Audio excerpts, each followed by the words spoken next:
Good morning, chat.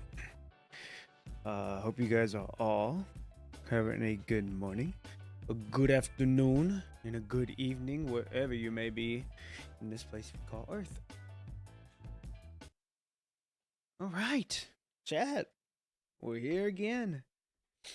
We are now going to be finishing up chapter 22, and I think we're like right there. So we should be very close. We should finish it today. And then if we have enough time, we will start with the next chapter. I think the next chapter it's either we do the floating record or we go straight into chapter 23. It's one of the two. I'll have to look. But either way, it's gonna be one hell of a fun time. I hope you guys are here for the ride. Hope you guys are here to enjoy this little journey. Oh, it's gonna be fun. All right. I don't want to waste any time. Let's get right to it, all right? Episode 22. I need to make sure we're all good here. Yes. Perfect. All right, we are. Let's start. Episode 22. Go right there. All right. The Realist. Ooh, what a name. Ooh, hold up. Okay. Now that we've collected 3 pieces of Cervantes' memory data, but I can't help that this feeling that something is missing. Seriously, you've got to be the lamest detective I've ever seen. Trojan slumps wearily against the edge of a severe stump. An intense battle has taken a toll on her mind, leaving her completely drained and unable to muster the energy for another one of those cool speeches she delivered before the fight. I think his plan is to let us wander through all the exhibition halls he built. I think we are still missing a few of them. If we take a positive outlook, there might be more of a challenge stage waiting for us down the road. I thought joining the squad would give me some much needed showtime. Man, I should have asked for early retirement instead. Hey, Lena, you've been quiet all of a sudden. Did something catch your eye? Since the battle came to a close, Lena has been fixated on a particular direction inside the exhibition hall, her face wearing a contemplative expression laden with deep meaning. No, but did you hear any sound? Like some kind of interference with the airwaves or some strange noise that could mess with our minds? Back in the old days, I had a similar feeling once, when that head tower came into play. You mean something like a symptom of mind corruption? I didn't notice any. Well, there's definitely no punishing virus around here, that's for sure. But it could be some kind of disruptor to create an environment that mimics where the virus thrives. My mind has been acting up, so it's hard for me to tell. I didn't hear any strange sounds either. It could be because my frame utilizes the latest technology, and the inner device has a stronger filtering capacity. After numerous encounters, Isla Kaleido's frame shows minimal signs of damage. Remarkably, Isla herself appears to be in the best condition among the squad members. Are you seriously flaunting right now? Forget about it. It's probably just my exhaustion playing tricks on me. The flame particle effects on this place are insanely dazzling. I feel like they were a little overboard with the reaction. Okay, we're still good. Okay. Anyway, let's move to the hall first. Sika claps her hands together, igniting a burst of encouragement to uplift her team and to propel them toward their next destination. Hey, Tarkik, what's going on? I'm actually going to be able to pay attention now. Last time someone commented, I didn't see it till like late because of how the YouTube notification works, so it's very wonky right now. But yo, what's going on? I'm enjoying the stream so far, even though we just started. We're like, what, 8 minutes in? Yeah, we chilling right now. So we got a long road ahead of us. But we're almost done with this chapter, though. Almost done. Deafening alarms reverberate throughout the hall, filling the place with an unsettling cacophony. From within the stereoscopic images, mechanoids emerge, their red lights glaring ominously. What's going on? Isn't it over already? Oh yeah, you chilling. Hey, you chilling. I've been streaming recently on YouTube. I think about it'll be 2 weeks here soon. So you're chilling. I was streaming on Twitch, but I wanted to check out and see what YouTube was about. but it's not bad so far. Not gonna lie, it's not bad. Well, wait, this is not like a trial or test? The situation is similar to what happened when we first stepped foot in this museum. I'm pretty sure I've disabled the hostile recognition in the security system. Did someone tamper with it, or... Lena's gaze lands on Trojan, who in turn offers her a helpless expression. Let's withdraw to a safer spot first. Even if we end up having to face the enemies, this place is definitely not in our favor. The entire space is nothing but a visual illusion upheld by intricate projections. However, now that the mechanoids would no longer show up according to the environmental arrangement, the inability to discern the enemy's whereabouts would undoubtedly place them in a significant disadvantage. I'll create an opening. Everyone, retreat to the direction we came from. Isla quickly catches on to Sika's line of thinking. Among the squad members, she is the only one still relatively in good condition. Replicating their previous strategy can be hardly feasible this time around. During the evacuation, someone needed to take on the enemy's pressure, and there is no one better suited for the task than her. Her blade unleashes a relentless barrage of beams, slicing through the attacking mechanoids with precision. Meanwhile, Trojan stands by Sika's side. Fiercely defending her, the four of them fight together, retreating in a fan-shaped formation. Clear intruders. Execute command. Give me a break. The gun lands in Isla's hand, releases a blast of hypercold refrigerant, instantly freezing a horde of enemies in their tracks. Utilizing the force air expelled from the weapon's end, Isla swiftly follows up a precise strike, shattering the frozen foes into countless fragments. Meanwhile, Sika and the rest of the squad have made their way back to the entrance of the corridor. Isla, hurry over! With swift precision, the arrow fired by Lena's bow finds its mark on the operation core with a menacing mechanoid, ensuring Isla's safe retreat. What's happening now? Initiating safety protocol, engaging closure of all level 2 safety valves. As the emotionless warning echoes once again, Sika's realization draws upon her, propelling her to rush toward Ella. However, her progress is abruptly halted by Lena. Hold on, don't go there! Do you really want to put even more burden on her? But before she can complete her sentence, the weighty passage door descends abruptly, sailing off the path between the exhibition hall and the corridor. Well, well, look at me, playing the unexpected role. Talk about a cliche twist. I'll catch up with you all later. Keep moving ahead. In a situation like this, my true value as the squad captain really shines, don't you think? After speaking those words aloud, she wastes no time and ventures deep into the hall with her weapon in hand. Oh, cool! I like your reading. Hey, I'm glad you like my reading. I really try to hone in on engaging with the story, like making sure like the story comes to life rather than, you know, just being the dull same voice, same character. No, it's gonna be different voice for a different character, and the narrator's gonna have voice like emotion as well. But if you're new, if you just found my channel, I actually do short films on this right now. I've done 3 short films on this game so far, and I've got 2 more in the works right now. One of them is actually about to be done. I should have it done by tomorrow, and it should be out by Monday or Sunday night. So if you're interested in that, I would most definitely keep an eye out. So that's where I really bring the story to life. With the short films. It's something very unique that I'm bringing to the table of content creation. This door, with our gear in its sorry state, it's gonna take forever to bust it open. And there's no guarantee that we won't stumble upon more enemies down the line. Sika's fists involuntarily clench as she hears Isla's footsteps fading into the distance. After a brief moment of hesitation, she shakes her head and reluctantly turns around. Isla's right. We need to meet her further down the place. We can't afford to waste any time. There's still a lot to uncover about what has happened in this museum.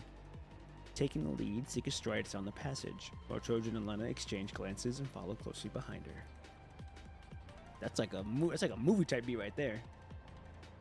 Well, now that I've dropped a cool line, what should my next move be? Isla persists in clearing out this case. Ceaseless waves of mechanoids operating solo affords her significant flexibility in devising combat strategies, yet she remains aware of pressing the need to secure an escape route. Since this place is designed as an exhibition hall, there's gotta be some manual emergency escape routes around here. Alright, think about the structure of this place. If I were a designer, where would I put these exits? Clear intruders. Updating safety protocol. Just as another mechanoid lunges at Isla, she prepares to block the impending attack with her gun lance. However, a sudden turn of events happen. A red light emanated from the mechanoid's camera scatters, giving away a flickering blue light. Updating safety protocol. Whoa, what's going on? Attention. All visitors, please make your way to Area F-23 for immediate evacuation. I repeat, all visitors, please make your way to Area F-23 for immediate evacuation. Area F-23? F-23. Oh, I remember now. I've never heard of that number before. Who on earth knows where the heck Area F-23 is? All visitors, please make your way to the marked area for immediate evacuation. Following a brief moment of silence, a projection device emerges from the glowing blue mechanoid's chest, revealing a holographic map of the exhibition hall before Isla. On the map, a distant location is proximately marked. Hey, this is just what I needed! No suspicious at all, huh? Well, despite any reservations, it seems following this instruction is my only option for now. Confused by the relentless onslaught of mechanoids closing from a distance, Isla makes a quick decision, sprinting towards the direction hinted by the mysterious mechanoid. As she progresses, she foregoes any attempt to engage in ceaseless waves of mechanoids. Recognizing the situation as a high-stakes gamble, she decides to go all in, wagering everything on the enigmatic hint she received. Interesting. After the dude, this music go absolutely wild. After the atrocious journey, Isla finally reaches Area F-23, only to discover that it lies the outskirts of the exhibition hall. To her dismay, there is no sign of emergency exit in sight. Furthermore, a massive horde of enemies had pursued her, turning this supposed sanctuary into a dead end. The classic off-site assistance I knew would be most unreliable option in a guessing game. She pivots on her heels, squarely facing the encroaching horde of mechanoids. If that map is accurate, then I'm currently in the southwest corner of the hall, and from my analysis, the hidden exit should be right over there. Come here. Emerging from behind a colossal rock alongside Medusa. Yeah! Hakuma's here. Accompanied by an emotionless voice, the weapon abruptly halts Isla in her tracks, forcefully tugging her in the opposite direction. Compelled by the sight's force, Isla's body transverses to the rock, revealed to be nothing more than a projection. Abruptly, she plummets into a narrow and dim space. Close the door, Spooner. Yes, sir. As the lock clenches into place, the door slams shut with a resounding thud. In the wake of the closure, a played emergency light flickers to life, casting a dim glow upon the figures, Isla included. These are the fledglings they were talking about? Her data has described characteristics, so I believe she is. You are? To optimize communication efficiently, I think there is no need to maintain secrecy regarding our names, Spooner. Didn't you just say my name out loud? Greetings, my machine identification code is MPA01. You may refer me to as Hakama. Spooner and Hakama? While Isla takes the sight of the two strange mechanoids who just rescued her, a particular sensation begins to swell up in her heart. For some unexplainable reason, Isla finds herself swiftly lowering her guard, despite it being their first encounter. Though showing no resemblance in appearance or temperament, they still manage to remind Isla of someone from her past. That memory harkens back to a time long ago, yet remains vividly etched in her heart. Isla, boo! It's time for another painting competition with Nanami today! Nanami's feeling super confident about her latest artwork, and the theme Nanami chose this time is Mecha Carnival. I'm Isla.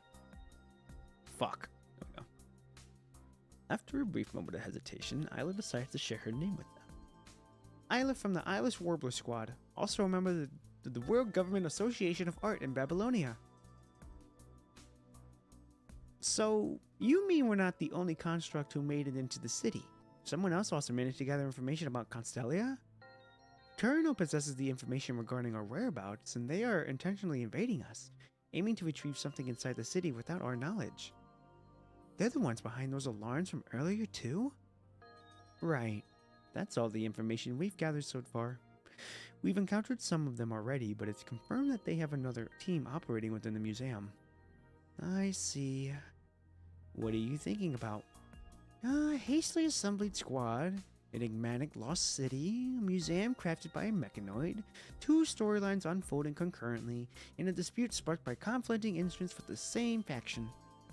With all these materials and a bit of tweaking, it could definitely become the best-selling story. Oh, she's always thinking about something. That's fucking funny. However, one wrong move could also turn into an absolute dumpster fire. Attempting to analyze potential conversation outcomes.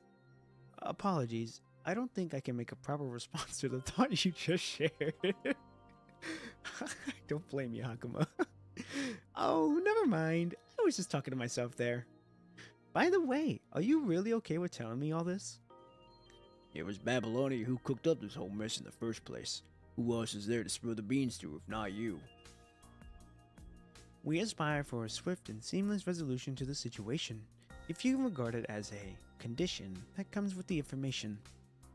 But isn't your mission to protect these mechanoids from Babylonia? Why do you place your trust in me, even knowing I'm one of them?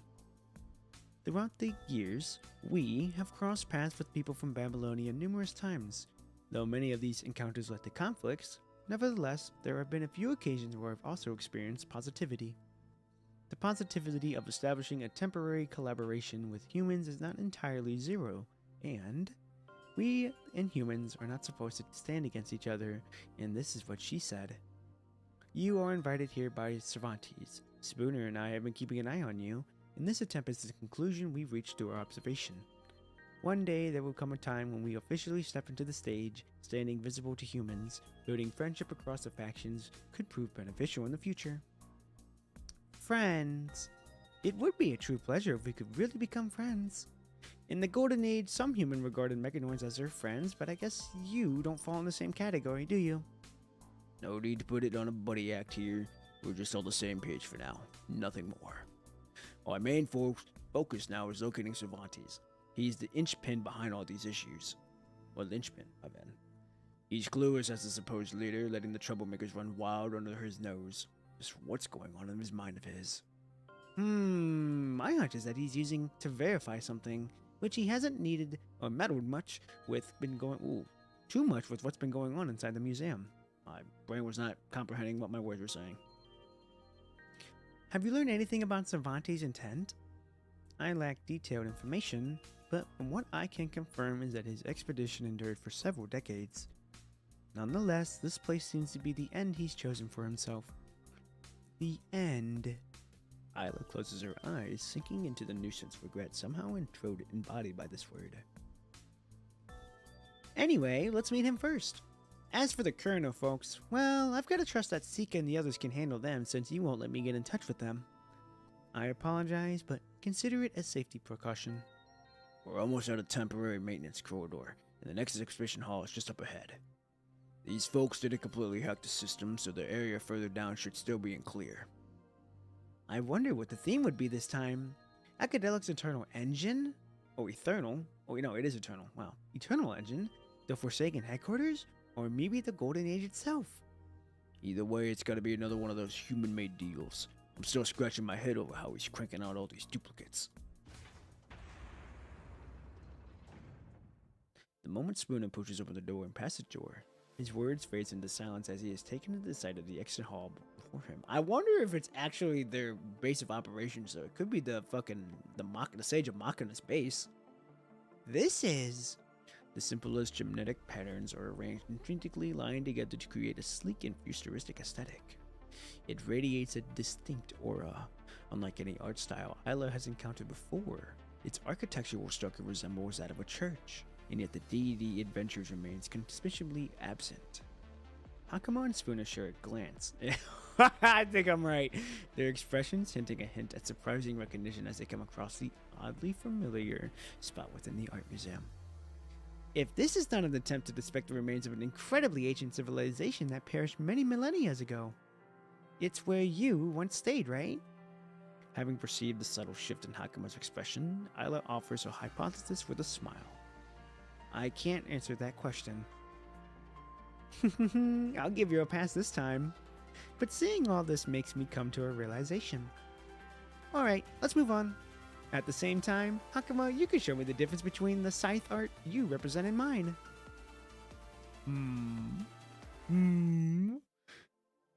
Interesting. Oh, yo! Dude!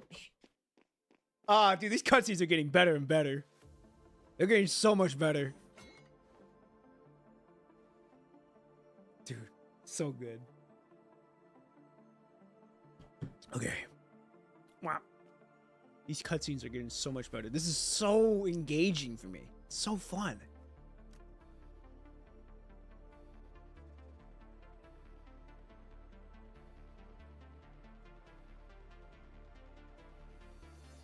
It's so good. You can tell they're really up and up on their quality. Yo, boy, we about to fight. We about to get dirty.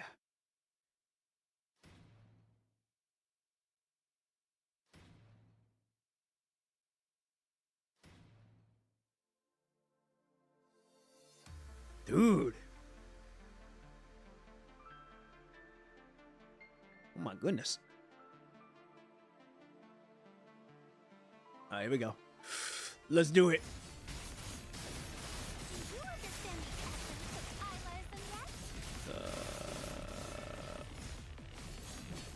Oh, do they even have the thing where you can swoop? That's so nice.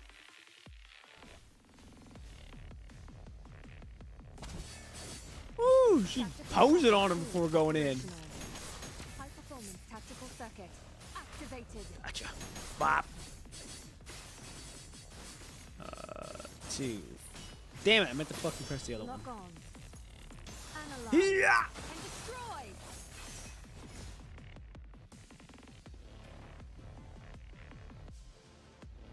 Music in here is too good.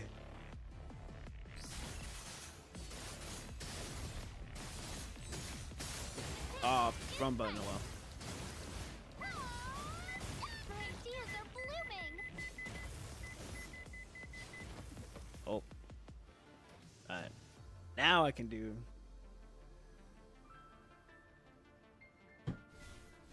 Oh, I can't wait to see you play. Oh, dude. Don't get me started. Don't get me started on that. I can't wait. I can't wait. I have thankfully been spoil free so far up to where I'm at now. So I don't know shit from these next chapters and floating records. And I'm so excited to finally get up to this point now. I can't wait to see the fucking new chapters. I can't. I bet the live 2D go crazy. I bet the cutscenes go crazy. I can't wait. I cannot wait. But I gotta be patient. I gotta be patient with it. Oh my goodness, what am I missing here? Trailblazer. Oh. Oh, are we about to fight him again?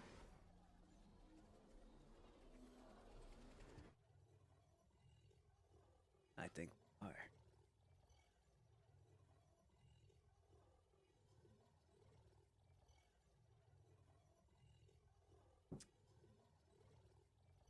Dude, cutscene is so good in this.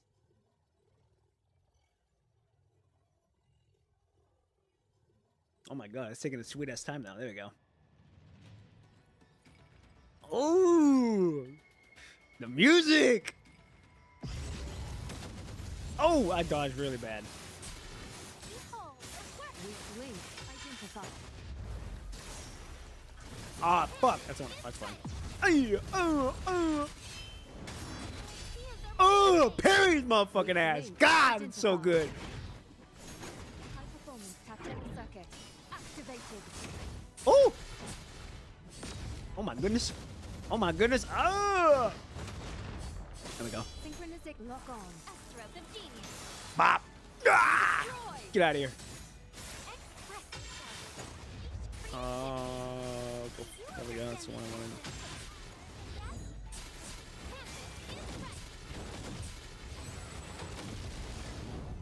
Link identified. Whee! Oh, I fucked up on it. That's fine. New power.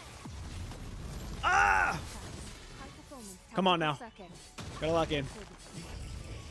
Unexpected Oh! I'm getting one punched. Oh, damn! He parried me. Oh no! Come on. lock on. I fucked up. Damn it. Oh, get out of here. Fully Get outta here. operational. Astro the Beast. High performance Now I can tactical redo this. circuit. 7. Unexpected incident occurred. Reanalyzing. Oh! Oh! There we go. 4. Understand the Fuck! I meant the other one. It's fine. is ready. Come on now.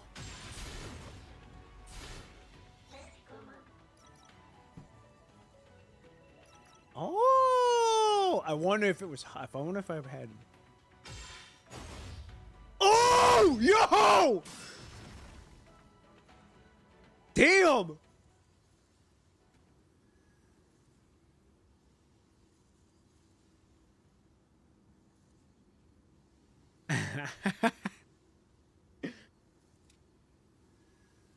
Oh, by the way, the next patch, they will upgrade the game engine and be yes! Oh, dude, no way. Are they actually?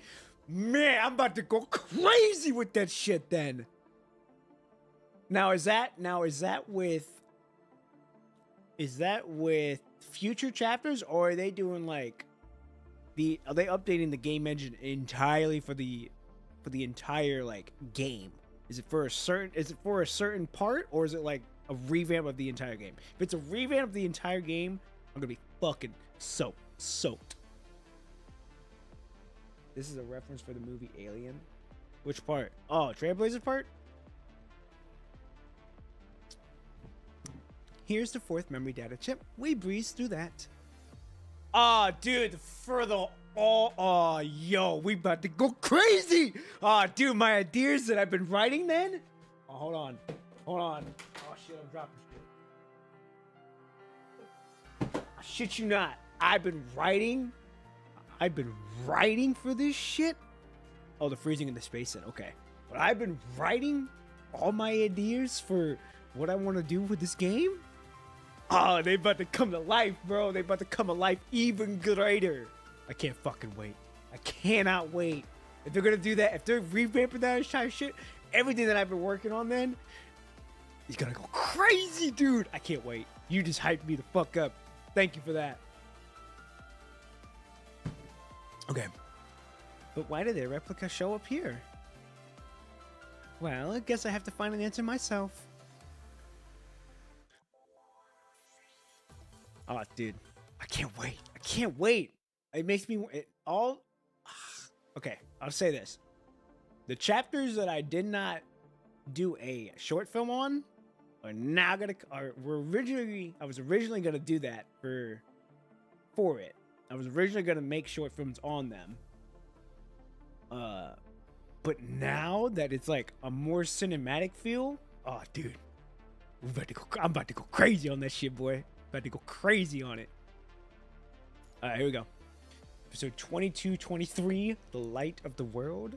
He believes he will bring light to the world.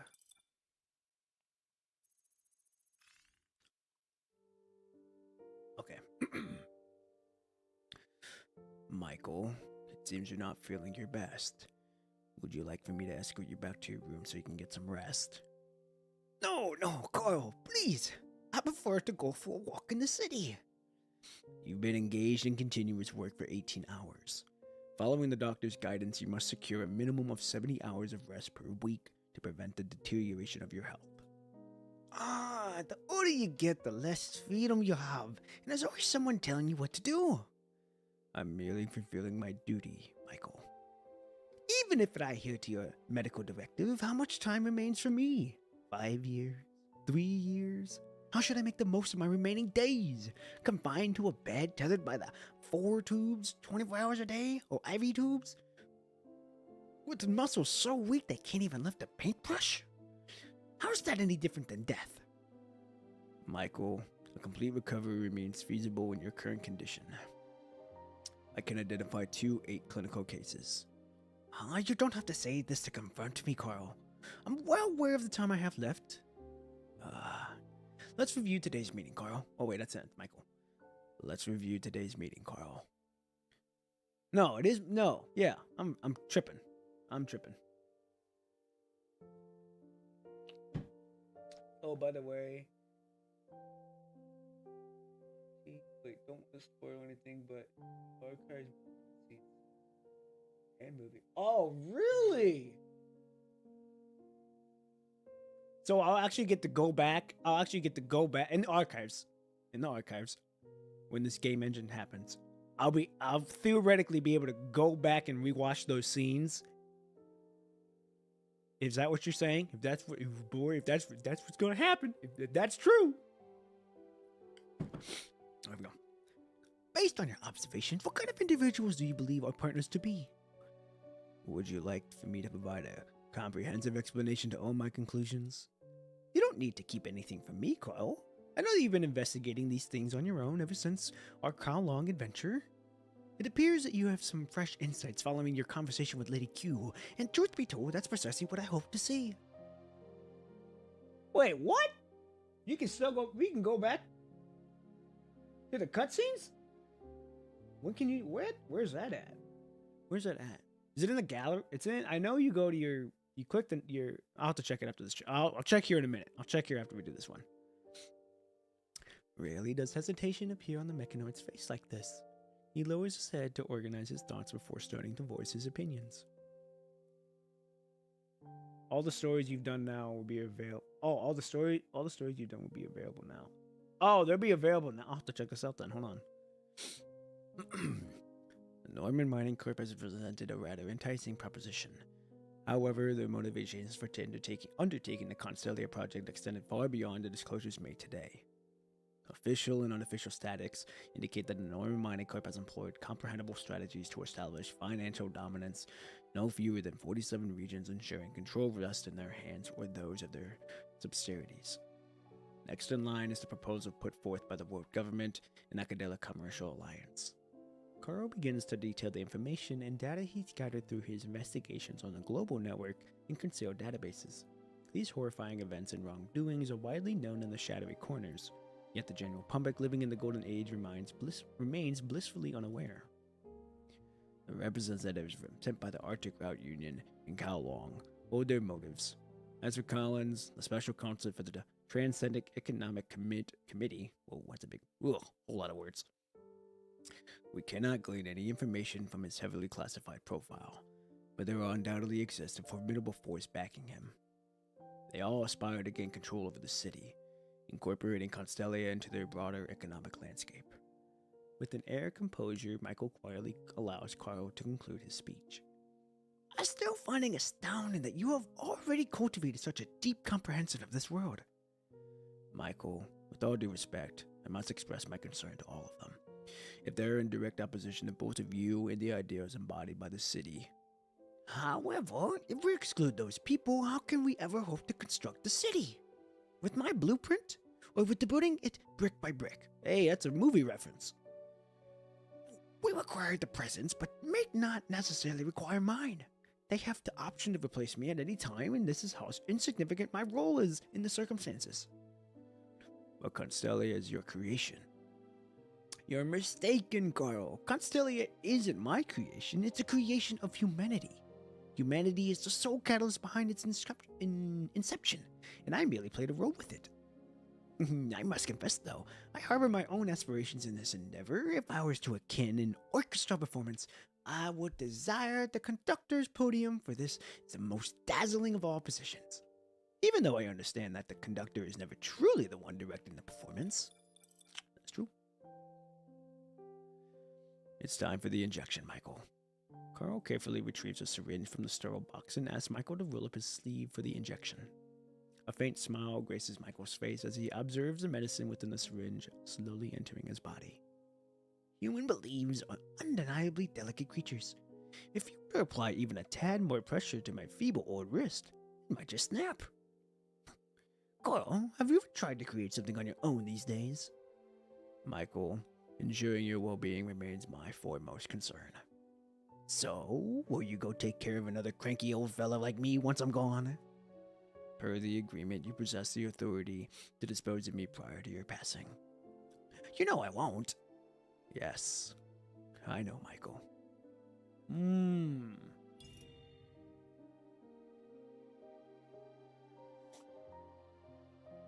Hello, I'd like to pay a visit to Michael. Could you please provide your identity? The visitor is a young man, no more than 20 years old. He is impeccably dressed and exudes a sense of decorum, leaving a first impression of both confidence and composure. I'm Alan, a member of the WGAA. I've come to visit Mr. Michael Vorswali as per Chairman's request. Carl's expression subtly titles at the mention of WGAA. I have not received any visiting requests from the WGAA, and this location does not extend hospitality to individuals associated with that organization. Are you Michael's assistant? The chairman mentioned you to me, saying that you've developed a significant connection with him. My primary responsibility is to serve Michael. If there's no pressing matter, I kindly request you depart and allow Michael to rest. While Carlo attempts to politely persuade the young man to depart, a faint yet somewhat charismatic voice emerges from within the room. And one more thing, try JP voice tag. What do you mean? Like, are you meaning like switch it to Japanese voice acting instead of English? Please bring him inside, Carl. Oh wait, please. Bring him inside, Carl. I did give our address to that old coot. Since he's someone, I guess still a guest. It'll feel like you're watching an anime. Ooh, okay, hold on. I'll have to try that out. I'll have to switch it off then. I'll have to switch it to this next one. Understood. Pardon me. Alan offers a polite nod before entering Michael's bedroom. Carl follows closely and comes to a stop just outside the door. The elderly man on the bed noticeably lacks his usual vitality. His exposed arm looks thin and bony, his veins clearly seen. There are no IV bottles or injections in the room since at this point, medication proves ineffective in stalling the progression of his illness. It's an honor to meet you, Michael. I've grown up listening to your stories. Oh, cut it out. You're just like that old coot student. I bet you're the bottom dollar Cardinal soul didn't have nice things to say about me. Actually, it's not that accurate. My teacher frequently expressed his regret over losing his dearest friend. Oh, really? I didn't feel a thing when our friendship ended. Teacher and I both felt deeply sorry after hearing about Constelia. If the WGAA could lend you your support, perhaps the situation might undergo some change. You don't need to expend your efforts on concealing a dying old man. If the WGA could genuinely assist me, would you have seen me knocking on the door for aid long ago? I've exhausted all my efforts. Oh, but in the end, I still can't alter the things I yearn to change. I desire to demonstrate the power of art. Yet here I am, ensnared in a cul-de-sac. Your teacher once said to me, "Those who dare to challenge the world often meet unfortunate fates." As it turns out, his prediction has proven rather accurate in its own way. But that old guy's a real chicken, and that's what bugs me about him. I believe that. Art isn't lacking in power, rather, it's who we lack the proper approach to harness that power. Your attitude is even cockier than me in my younger days. What a delightful surprise. I must say, who'd have thought Karaso would have such a gusty student? You've devoted your entire life to your ideals, and I intend to use mine to validate my beliefs. Alan respectfully lowers his head in a nod toward Michael, and then retrieves a sealed letter from his chest pocket. This is a handwritten letter that my teacher, to you, penned before his passing. I visited today to deliver his final message. He's dead? Alan's silence unveils the truth. You may go now. Leave the letter here, take it with you. Either way, I'm not gonna read it. I see. In that case, I'll be going, Michael. Without making any further attempts at persuasion, Alan places a letter in the foyer and departs from Michael's residence. Carl, come over here. Let me hold your hand. Obeying his master's command, Carl crouches beside the bed. His cold metal fingers come in contact with the touch of a wrinkled, feeble hand as he begins to monitor Michael's pulse, finding it slow and steady. Michael, why did you refuse to read that letter? My life teeters on the edge of conclusion, and that person who penned the letter has already departed in this world before me. There's no longer any purpose in reading it. I've learned that the old kook got himself an excellent student. That's good enough for me. He probably figured that would get me all worked up. Well, too bad for him. It didn't work. Throughout my entire life, I've never accepted any students or disciples. Perhaps owing to my personality, I was far too arrogant to believe that someone would tread the same path as me. Carl, even though you haven't produced a single work yet, in a way, you are my student. Michael, I'm not deserving of such a title. I am merely a mechanoid. There we go. Why can't a mechanoid be a human student? You'll never endure the agony of bodily pain we can find by a short lifespan. Your soul can roam freely in this world. You can journey farther than I ever did. There's no soul in a mechanoid, Michael. Is that so, Carl?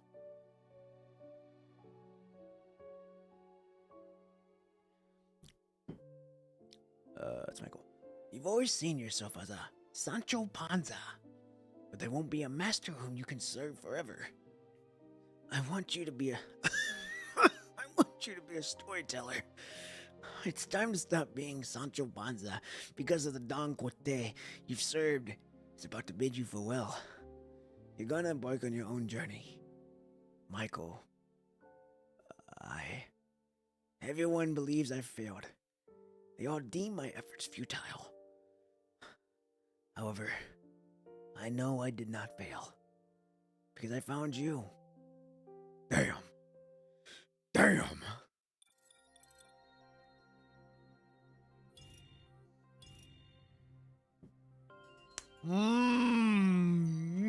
I can't. Okay. Is this still in the chip? Or is this now present moment? You're awake. Magician performed emergency maintenance on your body. Unfortunately, we have a shortage of compatible components, so we couldn't facilitate a complete recovery for you. With the activation of a new visual terminal, he rises from his rudimentary plank bed and begins to observe his surroundings. He finds himself within a structure reminiscent of a church. Through its decrepit state, suggests that it has been abandoned for quite some time. The data reading on his memory model displays noticeable latency. His body appears to have endured significant damage. The world began to crumble in the wake of a virus called punishing by humans. You established a makeshift shelter within your former master's estate, providing refuge to the humans who had lost their homes due to the virus. Master. This is very interesting. We're getting some crazy lore right now. The virus will reach here soon. We can't stay here anymore. Sooner or later, this mechanoid's gonna go haywire. We'll be doomed when that happens. But Mr. Carl has been looking out for us. Everyone, please calm. Before he can complete his sentence, the man standing behind him delivers a forceful blow to the back of his head with the vase in hand.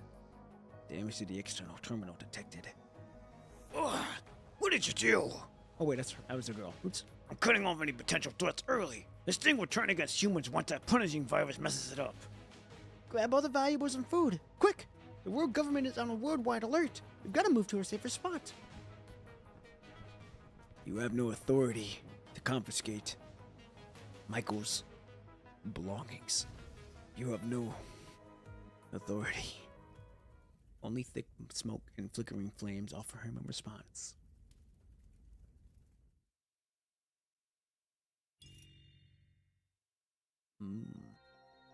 My apologies, but we couldn't avoid accessing the memory stored within you during your repair process.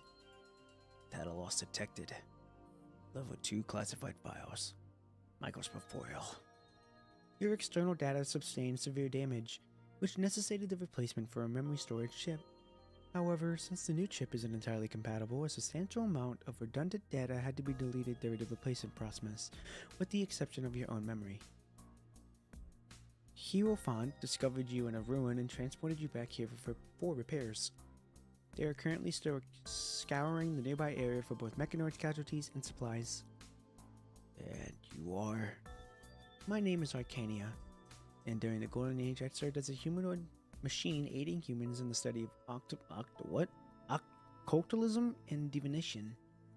Following the outbreak of the punishing virus, I encountered Magician and Hierophant first, then came across you. In the present era, mechanoids endured relentless persecution in the lands of humans, and we unite and safeguard our awakened brethren from further senseless tribulations. Magician and Hierophant and I have been discussing about establishing an organization dedicated to fostering mutual support among mechanoids. Would you like to join us? Together we can construct an ark of our own, guiding all mechanoids toward a haven and solace and belonging. How can you ensure its success? Because I once heeded the profound message inherited by Sage, who shall illuminate our path toward the future. In that envisioned future, what fate will befall humanity? Given your first-hand witness to their actions, it should not be outrageous to surmise the ultimate outcome that awaits them. It's not like I have a place to go anyway. It's not like I have a place to go to anyway. You saved me, and I find no justification to decline your offer. Very well then. Welcome aboard. I employed you to accept this as cherished keepsake, symbolizing our newfound bond as comrades from this point forward. As he reaches out, his hand claps a card made of coated paper presented by Arcania. The card depicts a spiral tower piercing through the clouds, while the Roman numeral 16 adorns the surface. By the way, what's your name? A code serves an external identity, yet among comrades, it's appropriate to address one another by our true names. Carl was the name bestowed upon him by his master. However, now, in this moment, does he truly come to terms with this undeniable truth that his master has departed, leaving him to navigate the world alone. I buried my old name along with the master I used to serve. From now on, I prefer to live as his student. So please, address me as Cervantes. Conviction.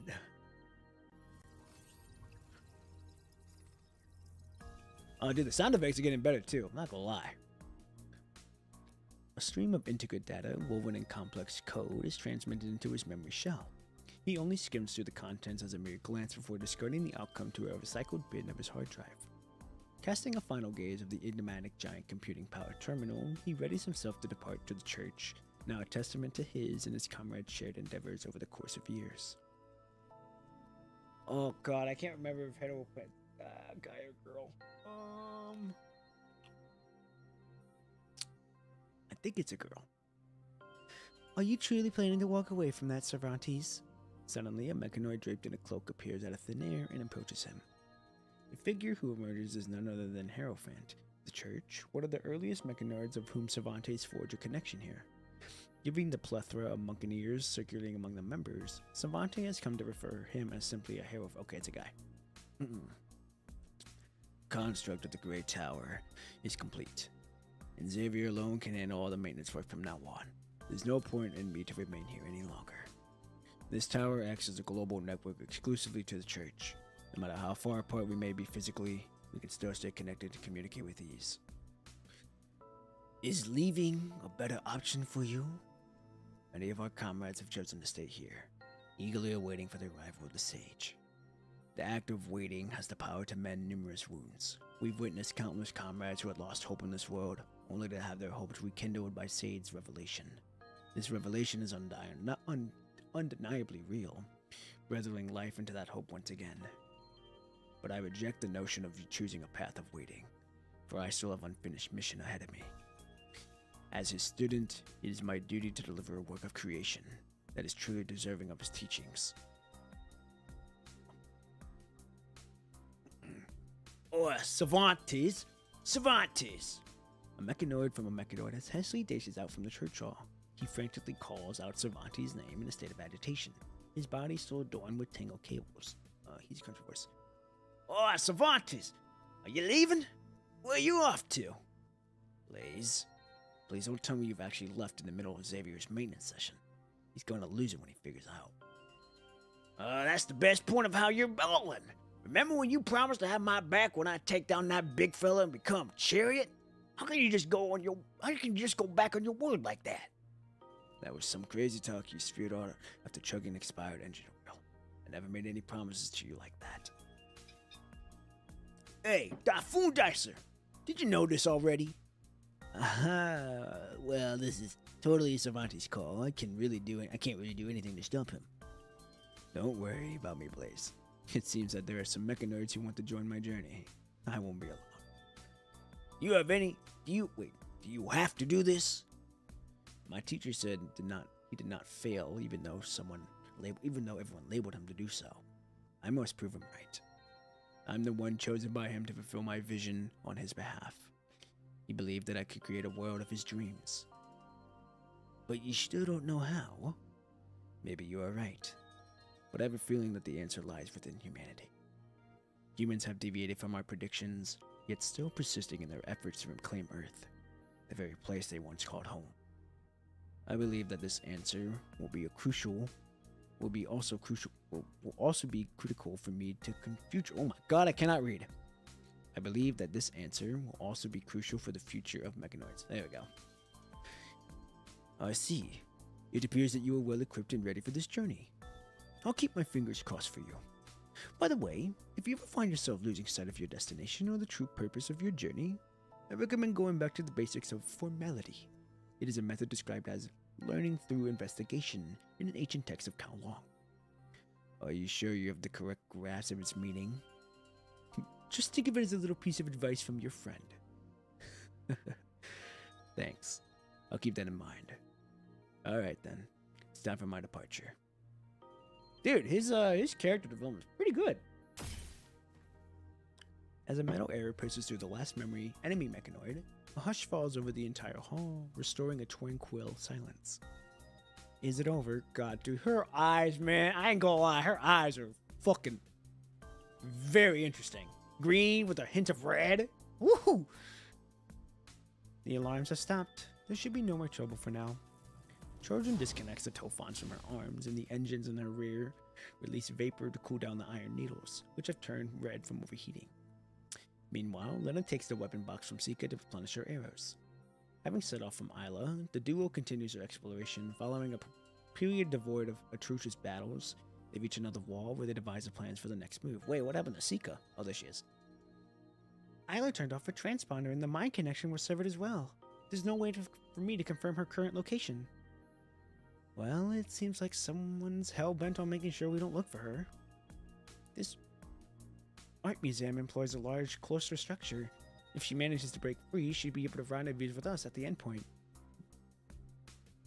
I believe in Isla. That's the kind of obstacle is no sweat for her. I told you, don't go jumping to optimistic assumptions all the time. Before Lena can finish her words, Sika's commandant terminal abruptly begins to ring. A comms request? Is it from Isla?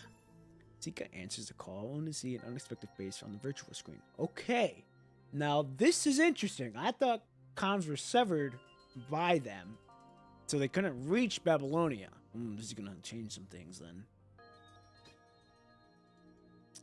Hello, hello. Can you hear me, Miss Top Student? Well, I didn't really expect anyone to pick up, but it's quite a miracle your sorry squad has managed to survive this long. Vanessa, how is the communication between this place and the outside world restored?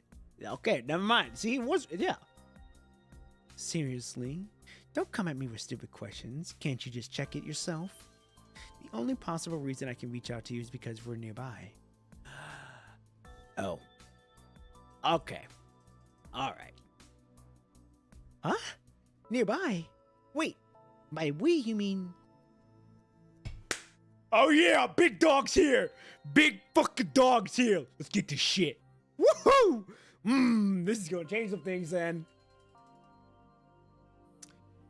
It's been a while, Sika, since that old tower incident, right? Pop and P? Why are you with Vanessa? Did you both come to the city? Oh? Is this the fabled commandant of Grey Raven? Goddamn right it is! I could tell Lena got some bad blood with me for some reason. What? Can't you keep your composure after meeting your precious big hero? Cut the loser act already. Alright, Vanessa, come on now. You can't be mean like that. Wait, where's the WGAA construct? Did she already fall victim to your pathetic commandant skills? Isla's fit from us to divert the attention of the enemies, but we'll catch up with her later. Oh, you finally figured out how to use your construct as bait? Not bad, I must say. Seems like some of my teachings actually managed to sink in. I just don't get what those higher-ups were thinking putting a ragtag squad on a mission like this. And now here I am, stuck dealing with this jinx and cleaning up the mess you've made. Vanessa, what are you... I'll take over from here. Inform Sika of the latest order from HQ. I don't even know what that was. As the clock inches closer to the 4 in the afternoon, 2 humans and 3 constructs traverse the main avenue, steadily making their way toward the city center of Constelia. You mean Colonel sent their people here too? To retrieve some lost test subject? I see. Now everything that we've been through starts to make sense. It's unbelievable that you were completely clueless this whole time. Okay. It seems that the Purifying Force received a deployment order too. Not to help us out, but ease over the evidence, of course. These little tricks pulled behind the scenes in the military are common knowledge by anyone. Anyone with even a hint of experience in the task force should be aware of them more or less. If we can retrieve the test subject before Kurano does, the situation will tilt heavily in our favor. I understand. That's why both of you are here. In that case, I'll adapt Alice Warber's course of action according to the latest information. During the wait for the reinforcements from Grey Raven and Egret, our priority will be focused on investigations. Just hold on tight, Miss Top Student, until we reach you. You're my first protege, so don't go pulling any dumb stunts and making me look like a fool in front of this person. Okay, come on now. I'm just a humble man. Without waiting for Sika's response, Vanessa abruptly ends the call. Meanwhile, Lucia, who had ventured about the head to scout, returns for report. No unusual signs detected, Commandant. Good work. Woo! Good work, Lucia. If Liv and Lee were with us, we could have performed a more thorough scan of the city. Now I wonder where they're at. Since I'm the only one here, we need to proceed with extra caution. Following the recon mission, Lee was summoned back to Okay, well at least I'm now learning what's happening. Lee was summoned back to the Babylonian by the Science Council for a routine checkup on its hyperwheel frame. Meanwhile, Hippocrates took Liv back for a similar purpose as well. Hippocrates. Is that a person? Hence, Nikolai assigned both you and Egret, who had just wrapped up their previous missions, to provide support to Alice Warbler. Bamanat. Hey! Bamanat is here! Bamanata will make every effort to provide assistance to Mistress and Grey Raven Commandant. Both you and Miss Top Student better not drag me down. Okay! What is wrong with you today? Vanessa lays her eyes on the construct. Adorned by a flashy coating, strolling ahead with a carefree demeanor, the construct is casually taking on the cityscape, seemingly treating the mission as a mere leisurely walk rather than a serious endeavor. Now that I've got this shiny new toy in my hands, this is the perfect opportunity to put it to the test and see its real worth, and to teach that idiot a lesson how to properly retrain subordinates. I heard you were Sika's instructor during her internship? Yeah, lucky me. She's a complete idiot who can't even handle a construct properly, and I have no idea how she managed to become a chief in FOS. Just the sight of her gets on my nerves. I don't see any redeeming qualities in her except for her hard work. If it weren't for someone from HQ asking me to do for a favor, I would have kicked her back to FOS in a heartbeat. But Bamanata recalls that Mistress has served all Commandant's secret battle reports in her personal terminal, complete with meticulous comments. Hey, zip it! Who gave you permission to speak? See? She's just a goddamn tsundere. You, the tsundere.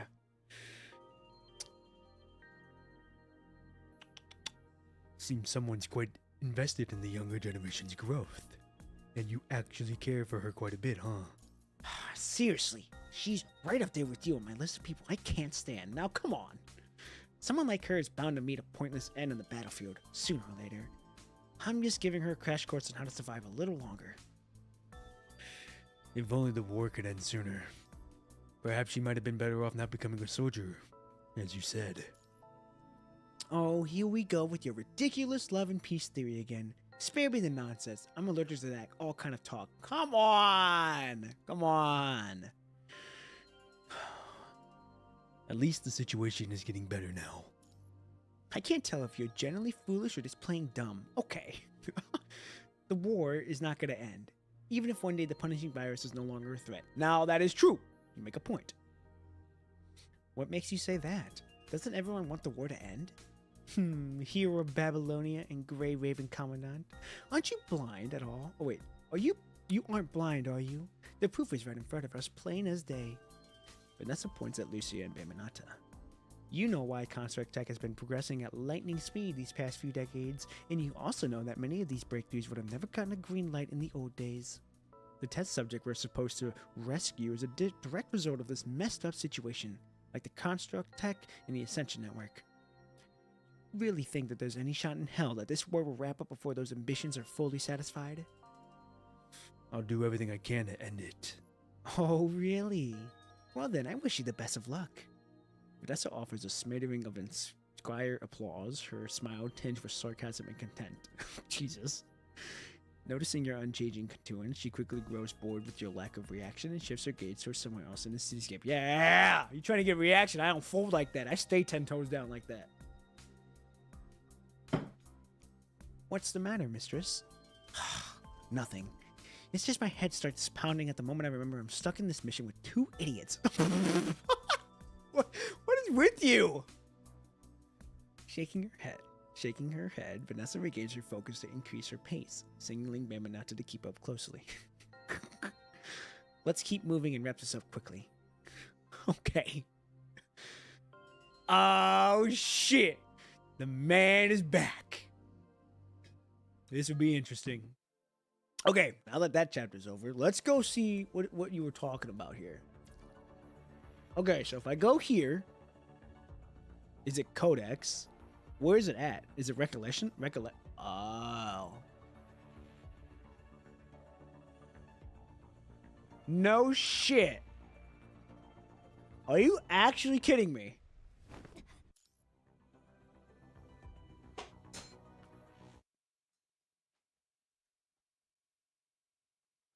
You're dead ass telling me that this shit was right here?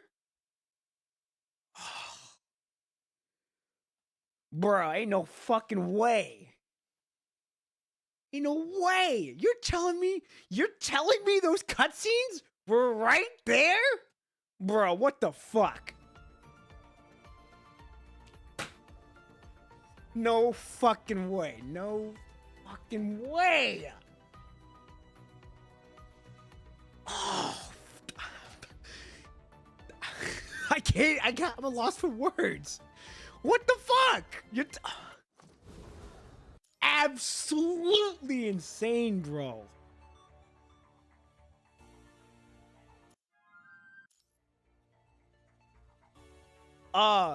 You you're goddamn right I'm going to. Yo, this is dude.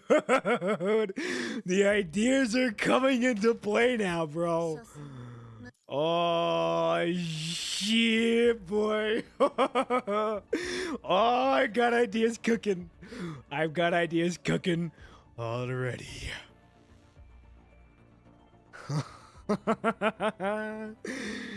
You done unboxed. I done undo on Pandora's box. Ooh, I'm about to go crazy, dude. Oh, no way, dude. This is gonna be absolutely pure cinema. I can't wait. Well, I thank you so much, Tark, for showing me this little hidden gem. This is gonna make things so much more interesting. So much more interesting. Oh, dude, yeah. I can't wait. I cannot wait to be working on this. This dude. Oh, you got me going. You got me going. I'm not gonna lie. You got me going. You got me going. I can't wait, dude. I can't. Woohoo! You got me done fucked up. You got me done fucked up. Ooh, I can't wait. Oh, I can't wait to do these short films now. Oh, I was already excited, but now I can really get in my bag with it. Okay, I need to figure out why my game volume is not working. Hold up.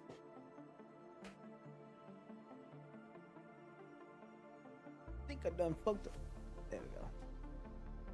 There we go. I unplugged my headphones. I was like, what the fuck's happening?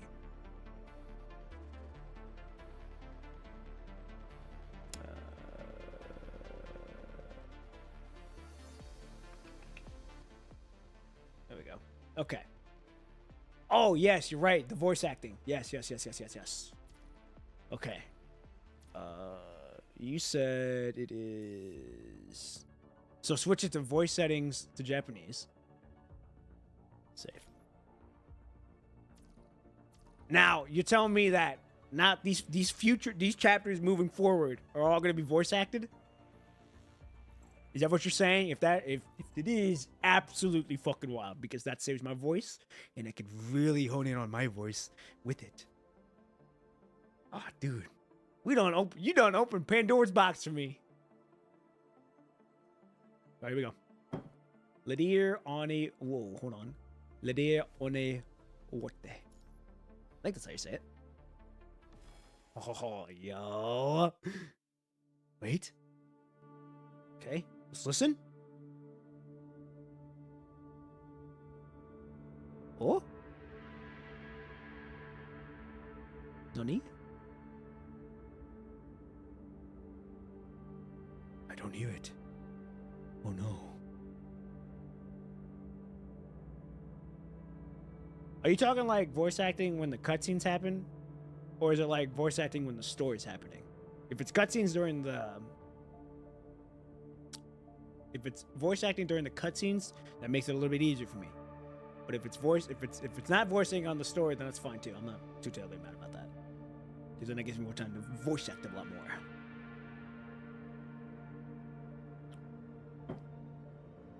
What? Then why is mine not working? What the hell?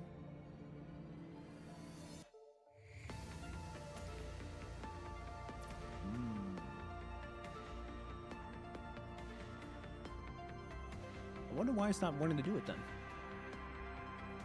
I'll have to fuck with it after this episode. The floor beneath it is adorned by the resilient layer of a white rock stratum. As they gaze upon the dome above, the sprawling expanse of a starry sky unfolds before their eyes amidst it all. The aqua-colored earth hangs prominently in the center, captivating their sight. This is the moon, but the starry sky above them is evidently a projection created by a series of reflection panels. However, it appears to still be in the midst of calibration. So this is a proof of my halfway abandoned endeavor.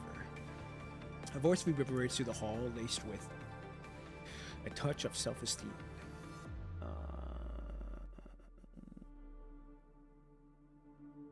There we go. I don't want it too loud for you guys. I want to be able to just be right. There we go. Okay. The Hetero Towers sprang up just as I was preparing the exhibition hall. Once the crisis was resolved, I saw no reason to continue my work here any longer. Stepping out from behind the curtain constructed of a projection panels, a slender mechanoid makes its presence known and comes to halt before them. Greetings, Cervantes. Facing on one of the church and Machina's founders, Hakama adheres to customary etiquette and respectfully doubts her hat as a gesture of homage. It's a great honor to make your acquaintance, Isla from the World Government Association of Art. My paths have finally crossed, Mr. Seaweed Bob Cervantes. I'm sorry, what? Her eyes of mechanoid and the construct reflect one another. Hakama, Spooner, I understand the purpose of your visit, but before we proceed, would you kindly grant us a moment? Hakama acknowledges with a subtle nod, stepping back alongside Spooner, allowing them to ample space for an undisturbed conversation. Wow, I was having a fucking brain fart. In the wake of the punishing virus outbreak, rather than downsighing or vanishing, the World Government Association of Art gracefully involved in the integral and enduring force with humanity. Initially, my intention was to only have WGAA members visit here, but it appears that Alan is already set forth forging ahead on his quest to actualize his idea. Little did I expect such an intertwined history between you and Chairman Allen. Then he should have already surmised that you were the only one orchestrating the reconstruction of Constellia, and that was probably why he sent us on this mission. He has surpassed me by great margin. If our teachers were still vying against each other, I would have been disappointed to Michael. But even so, I still yearn for that answer, no matter what method required to attain it. Through witnessing the rise and fall of human civilization, through fruitless attempts at an imitation, or even through desperate pleas to others, I must uncover the missing pieces that would allow me to fulfill my teacher's vision for him. Mr. Michael Varswali, is that his ultimate pursuit? Witnessing the fulfillment of Constellia during the Golden Age? The mechanoid lingers in silence for a fleeting moment, their palm gently brushing over a particular spot in their coat before finally letting it fall back. The city, in essence, was supposed to serve as a more formality. What my teacher generally saw it was a lighthouse. A lighthouse? A lighthouse capable of dissipating every trace and fog with its radiating light, liberating the perplexed from their state of bewilderment and illuminating the path ahead for those who advance. A resolute beacon guiding humanity toward the future, toward the next era. Teacher has said this to me more than once. The Golden Age is not a circumambulation of humanity. It is far from achieving the status of a perfect world. Even with the eradication of large-scale wars, extreme poverty, and territorial conflict, and even economic prosperity has given them a rise to splendid trinkets of civilization, the undying nature of this world will come be marred in ugliness. For conflicts will persist, even in the absence of wars. Heretics will emerge even without poverty. And humans will invariably divide into factions, capitulating into an external cycle of rivalry and strife, regardless of the perception of territories. Ooh, I'm gonna need a water for this. Ensnared within the alluring illusions of a gleaming golden sea, people find their forward progress hindered by invisible constraints. Having now observed the entire situation surrounding Constellia, you should have already realized that the very foundation upon this so-called monument was constructed. What are you saying now? It's the same thing as what Villa told you, isn't it?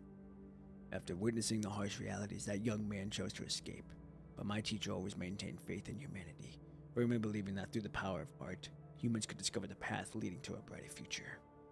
Just like that tricolor held in the land of liberty, with a letter gripped by Jean-Paul Marat, Constellia will become the lighthouse, even if its birth is designed to mist mire and turmoil. But Michael was stripped of his decision-making authority during the initial stages of construction, and according to your memory, he passed away shortly thereafter.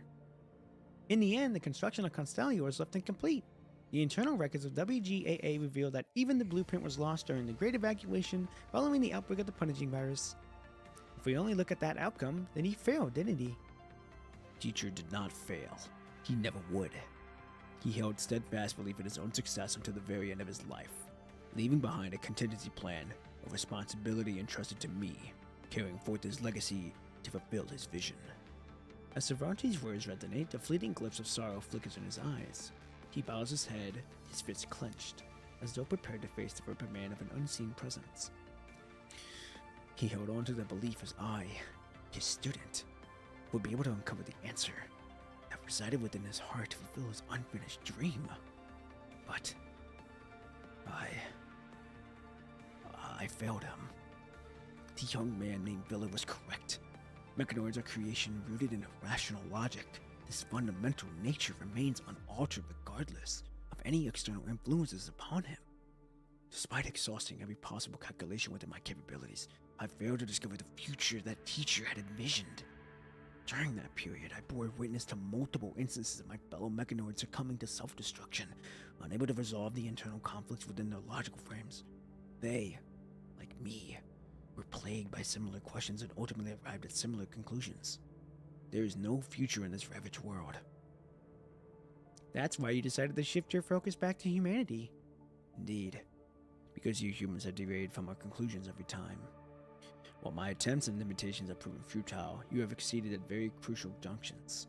The Red Tide, the Ascendants, the Herald creatures, the Herald Tower, and perhaps there exists even more beyond my perception. If you are curious about how humanity managed to turn the tide through tough situations, why not go ask those who were right in the middle of it all? Though I have to admit, the WGAA didn't really have much much of a role to play in those events. Because you are all observers and witnessed the unfolding events, just like me. I need not specify examples, but a general principle that can summarize and applied universally. This is similar to how humans study the art of past to gain insight into ancient times because the artists suffer a captivating reflection of their era. In this regard, the WGAA should protest the most profound understanding of the outcomes achieved by humanity. The causes, as determined by mechanoids, fall short of achieving such outcomes. On the other side, when a miracle transpires repeatedly, it can be rightfully acknowledged by a transformative paragram. A pentagram? Or a part, yeah. Do you think the whole setup of working in this place can be unraveled like a theater play or a novel? Then take apart piece by piece? And do you believe that once you have mastered the art of storytelling, you can guide and shape everything toward the desired conclusion? Much like the creator of literary work? A poet often crafts a poem by contemplating the desired ending first, while a painter holds a complete picture within their heart before even lifting the brush. Humans and mechanoids operate in contrasting ways. Mechanoids deduce outcomes by uncovering and analyzing clues, whereas humans tend to make action only after they have a clear understanding of the intended outcome. If reclaiming the Earth is not possible, any efforts directed toward it would be meaningless. If the conclusions drawn by mechanoids hold true, the world as a whole should employ a method known akin to the Kowlong's Tabula Akasha. But what exactly are the reasons that you make deviate from your conclusions and walk down a different path? And what is it that instills you to believe that you can achieve success? Every pentagram, I think, possesses a unique pattern. What mechanoids lack the inherent causes are that the exclusive to humans. This is the answer I'm seeking. If I can uncover the principles that have helped humans navigate through desperate situations and obtain a universal equation capable of solving all problems, I will be able to replicate similar outcomes. While it may not be straightforward as a numerical sequence, it's a clear sense of purpose and a defined path. I believe that one day, I will be capable of constructing a new Constellia in a world that aligns with the vision of my teacher. As the mechanoid bears his innermost thoughts, his composed demeanor cannot conceal the underlying excitement that permits his words. His gaze remains intensely locked on Isla, as if his long-yearned dream of many years can come true in the next very moment. In response, Isla's reaction is one of serene silence. She gently closes her eyes, her hand resting upon her chest, while a meaningful smile adorns her face. Remember that question you asked me in my mind? What I'm trying to say is that maybe the storyteller already had the answer within them all along. Little did he know that one day humans would invent steel wings to soar through the skies, or that the distant future our eyes would behold the enigmatic landscapes beyond the sun. But even with the knowledge that his fate would be burned and to meet his demise, Icarus still boldly embraced the desire to fly toward the sun. I'm sorry, but I can't give you what you want. From my perspective, the world is not simply a story or a painting. There's no ultimate narrative, flawless composition, or a guaranteed formula for success. That's just how I see it. At least, the protagonist in the story I want to tell would never choose to fight solely for the sake of guaranteed victory. Well, that doesn't make any sense. What would the purpose of striving for a goal that can never be achieved? It's confirmed that humans do possess an inherent quality that surpasses the predictions of mechanoids. Through decades of endeavors, I've verified this viewpoint, and my conclusion can't possibly be proven wrong. I've deliberately placed formidable obstacles in every area of this museum, and time again, you have admirably triumphed over these adversaries that surpass your capabilities. The very fact that you have encountered unforeseen challenges and now stand before me is the very moment serves as a compelling evidence that proves me right. No way am I gonna say that humans are a bunch of clueless idiots who fail to grasp that concept.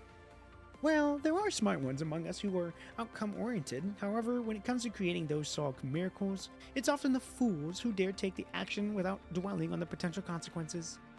I must admit, I can't embody any of the determination, willpower, or strength possessed by those daring fools. Hence, I can only offer you my personal perspective.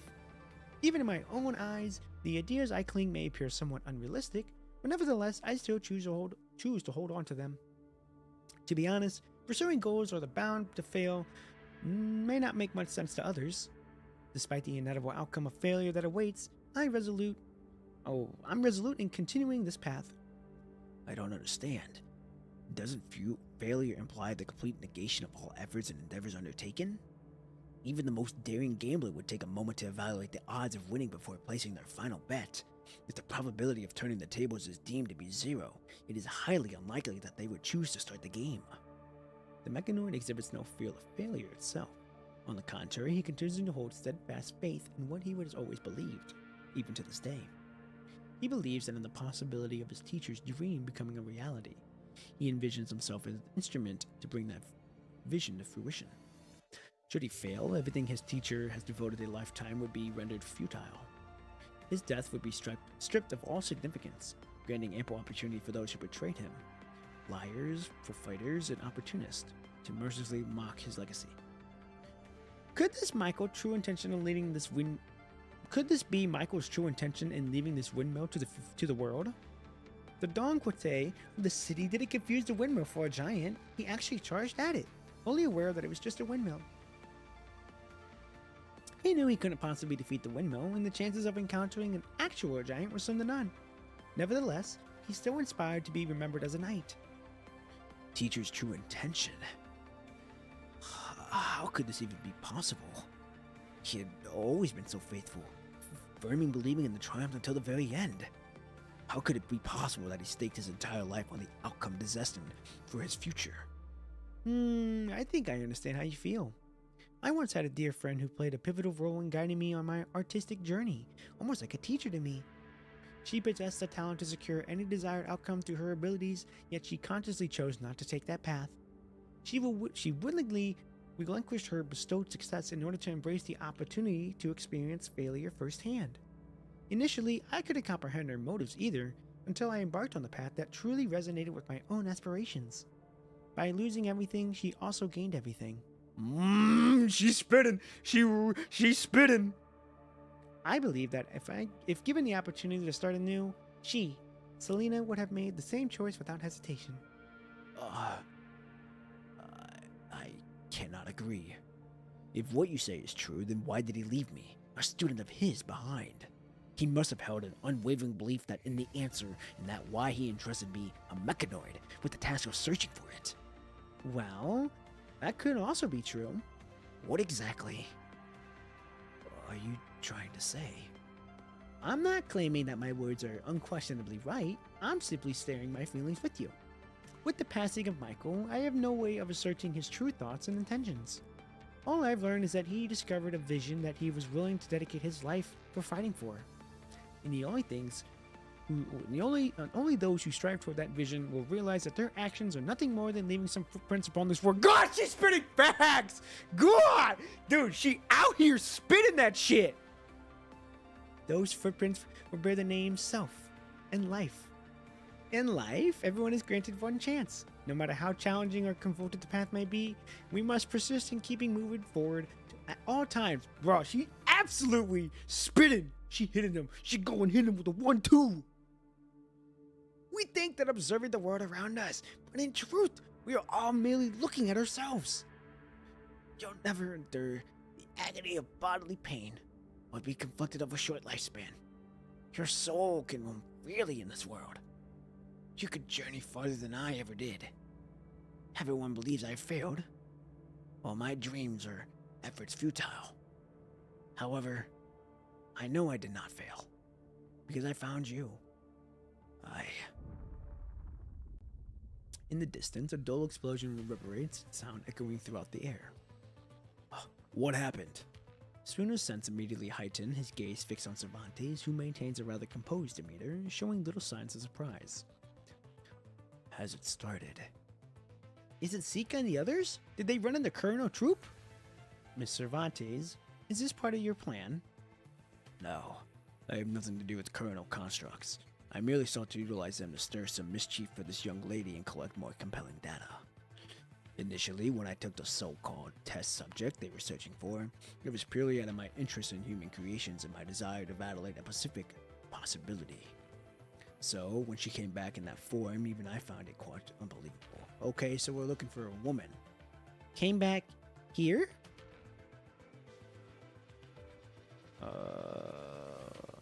Once is forgivable, twice can be tolerated, but 3 times? Are they seriously trying to recycling this cliche plot again?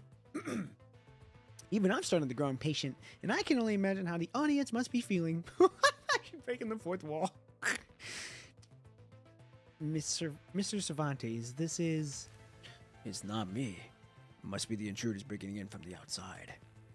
I have no comment to your artistic mastery, but you sure are a lousy network engineer. That's the expertise of magician. I must admit I've only scratched the surface of what he's taught me.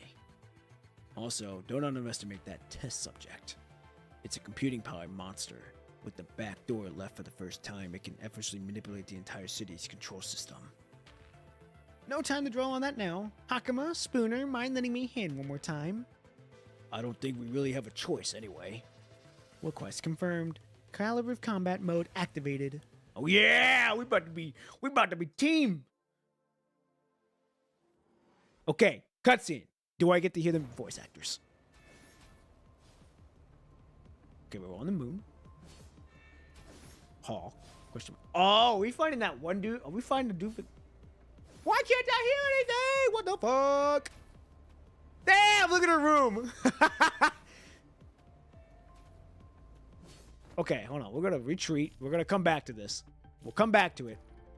Wait, I forget I'm an idiot. Sound. It's on. I wonder why it's not wanting to load, though. That's weird.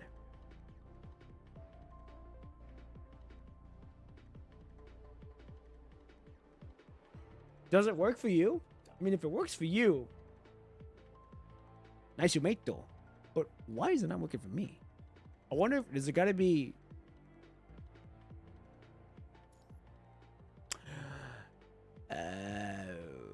Does it got to be that? Hold on. No, can't be that either. Hold on. Hold up. Let's do this. Oh, okay, so it's only on gameplay. Okay, if it's only on gameplay, then that makes more sense. Then I don't need to keep it on that. Okay. Blank. Yes. You already know what happened there.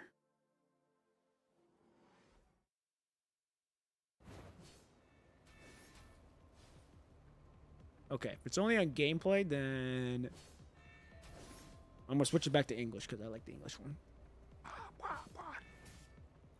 Because I think I do still hear the English whenever it's still going on with the English. We're gonna save. We're gonna go back to this. And cutscenes for okay, makes more sense now. Okay, dude, I really like how she's just kind of like a witch with her broom. All right, let's do this.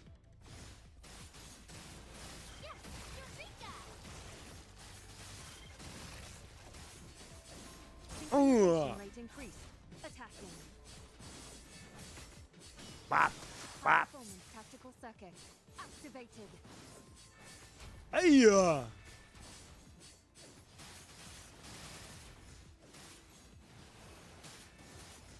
So I wonder. Yeah, I wonder if this is. Lock on. Ah! And destroy. I do wonder if it is that one boss from the moon.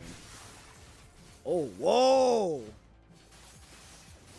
This is new. Okay, I'll fuck with it. I'm really messing up bad. This view's fucking me up. But it is cool to see that.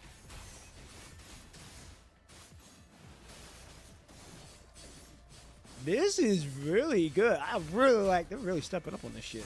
Not gonna lie. High performance tactical circuit activated. We go 3, we go 1, we go 5. Station rate increased. Okay. Attacking. Splash down. I wonder who it is. Yeah, that's what I thought. That's what I thought. Hold on, we're gonna get that music back up.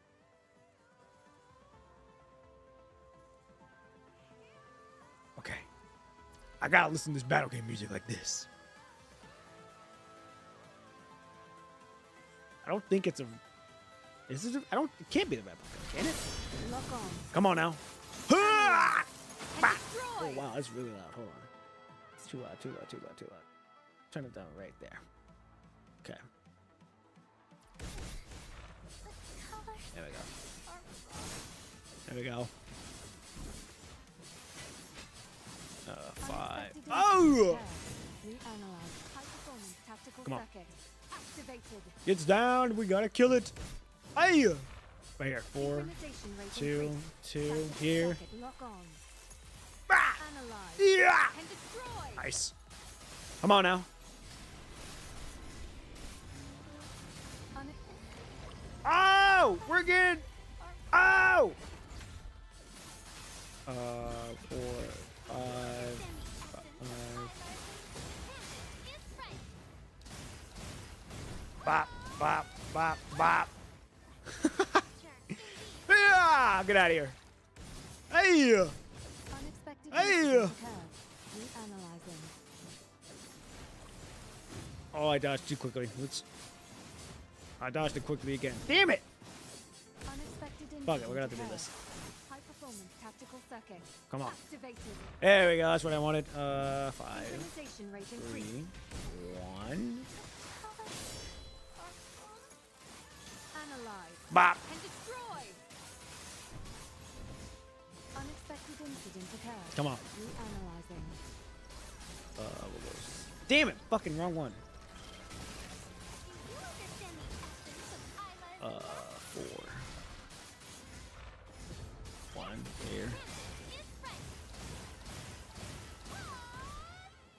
Oh, we're about to die. Oh, get out of here. Synchronization. High performance Nice. tactical Okay. circuit. We're gonna go 1, Activated. 3. I need you to hit me so I can dodge. Unexpected incident That'll work. occurred. Reanalyzing. Ah! Get out of here. And destroy. Ay! Oh my god. Oh! Did this execute me? Oh.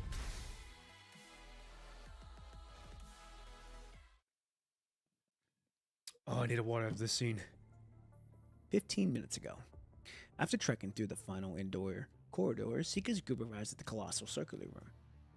The room unfolds like a miniature palace, its dome-shaped ceiling adored with the orbits of stars. Each star emanates a gentle, ethereal blue glow that bathes in the interior. So, this is the final hall.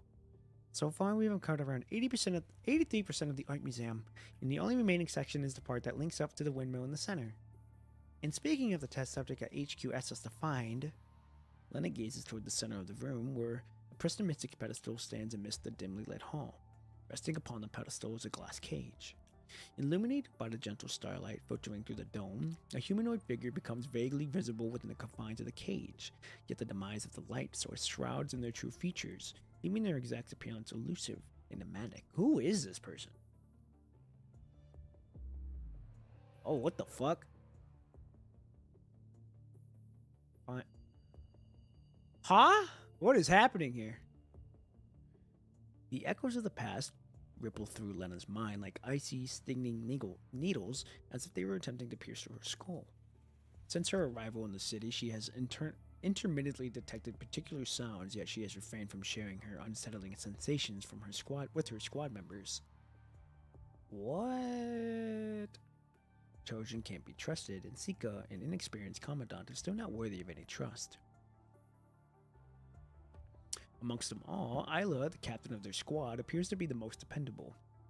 However, there is an elusive quality about her that makes it hard for people to truly see through her. Okay. Throughout their mission, the four of them have maintained a delicate sense of distance. Lena initially hoped that finding Cervantes would unveil the root of this disloyalty. However, after receiving the call from Egrid and Grey Raven, things have appeared to become more complicated.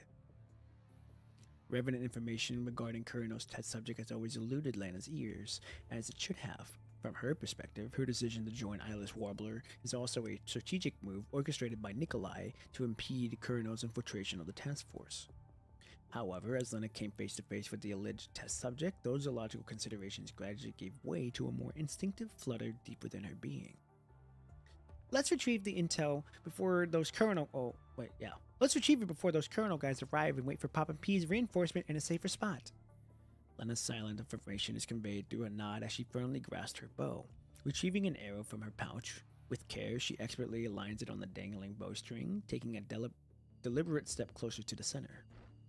Just as Lena nears the point of discerning the test subject's appearance, the air is pierced by the sound of meticulously organized footsteps emanating from a distance. Trojan is the first to spot the source of the footsteps, another entrance to the hall. Without delay, a team of heavily armed construct soldiers surges in, catching them off guard and leaving them little time for to readjust their formation. Target spotted. The construct swiftly forms a single file, effectively blocking their path to retreat and Seeker's group. Confirmed. 2 constructs and 1 human. Please verify your identities. I repeat, please verify your identities. Now that's what I call a slick move. I'd expect nothing less from a troop trained by a big name. So, are these your old colleagues? Are you planning to wipe us out along with them? Seriously, this is the 14th time you picked on me this mission. If I were actually aiming to be a full-on Trojan horse, I would have knocked you and your commandant out cold and handed you over to them ages ago when we split up with Isla. We are Isla's Warper Squad of the Babylonian Task Force. I'm Commandant Sika LeBron. LeBron! Lisika! And these 2 constructs are my squad members. We've been assigned by the Babylonian Command Central to carry out the mission here. We haven't received any notifications or orders regarding any other construct actively in this area. Please identify yourselves. If you fail to provide proper identification, I have the authority to restrict your personal freedom and request the Control Court and the Purifying Force to put you under mandatory inspection under the completion of our mission. Holy shit. We possess a higher level of execute authority and are not obligated to disclose our identities to you. Therefore, we demand that you promptly leave the area or we will employ necessary force without restrictions. Seriously? You expect us to evacuate while you're backing all the exits? Come on, you've got to be a bit more realistic here. Their target is the test subject. We can't afford to back down now. They've got a solid crew of 13 people, giving them a serious edge in combat power. If we get into a full-blown battle, they couldn't care less about Commandant's life. Great Raven, where are you? Hold on. Hey! Hold on now! Hold on! Give me some time. Give me some time. I'll be here. Please show me proof of your authority, or I won't make any concessions. Listen, you're just a task force commandant, so cut the act and stop playing the big shot around here. Out of nowhere, a grumpy-looking construct lets out a menacing growl directed at Sika. You lot are nothing but Command Central's cast-offs. Seriously, do you actually think anyone gives a damn about your sorry lives? Cast-offs? Oh my, she is really... As if the world has plucked a tightly stretched string in her heart, that unsettling sound resonates once more with her, within Lena's mind. God, I cannot fucking read. No one cares if you succeed or not. You are just a bunch of cast-offs we're cast aside once we're done using you. Ooh, who's that? Is this how we were supposed to end? Oh? Hurry, grab my hand. What is happening here? Come back to... Whoa, hold on now. As she snaps back to reality, Lena finds her body already in motion, as if an invisible thread is tugging at her. Her hand tightly grips the bowstring, which is drawn to its full strength. With a swift release, the arrow soars from her palm, carrying it with the memories roaring within her. You! Ah! The arrow pierces through the armor safeguard the Colonel Startuck's head, causing a spreading swirl of black vital fluid to restrain the ground beneath the lifeless body. Lena!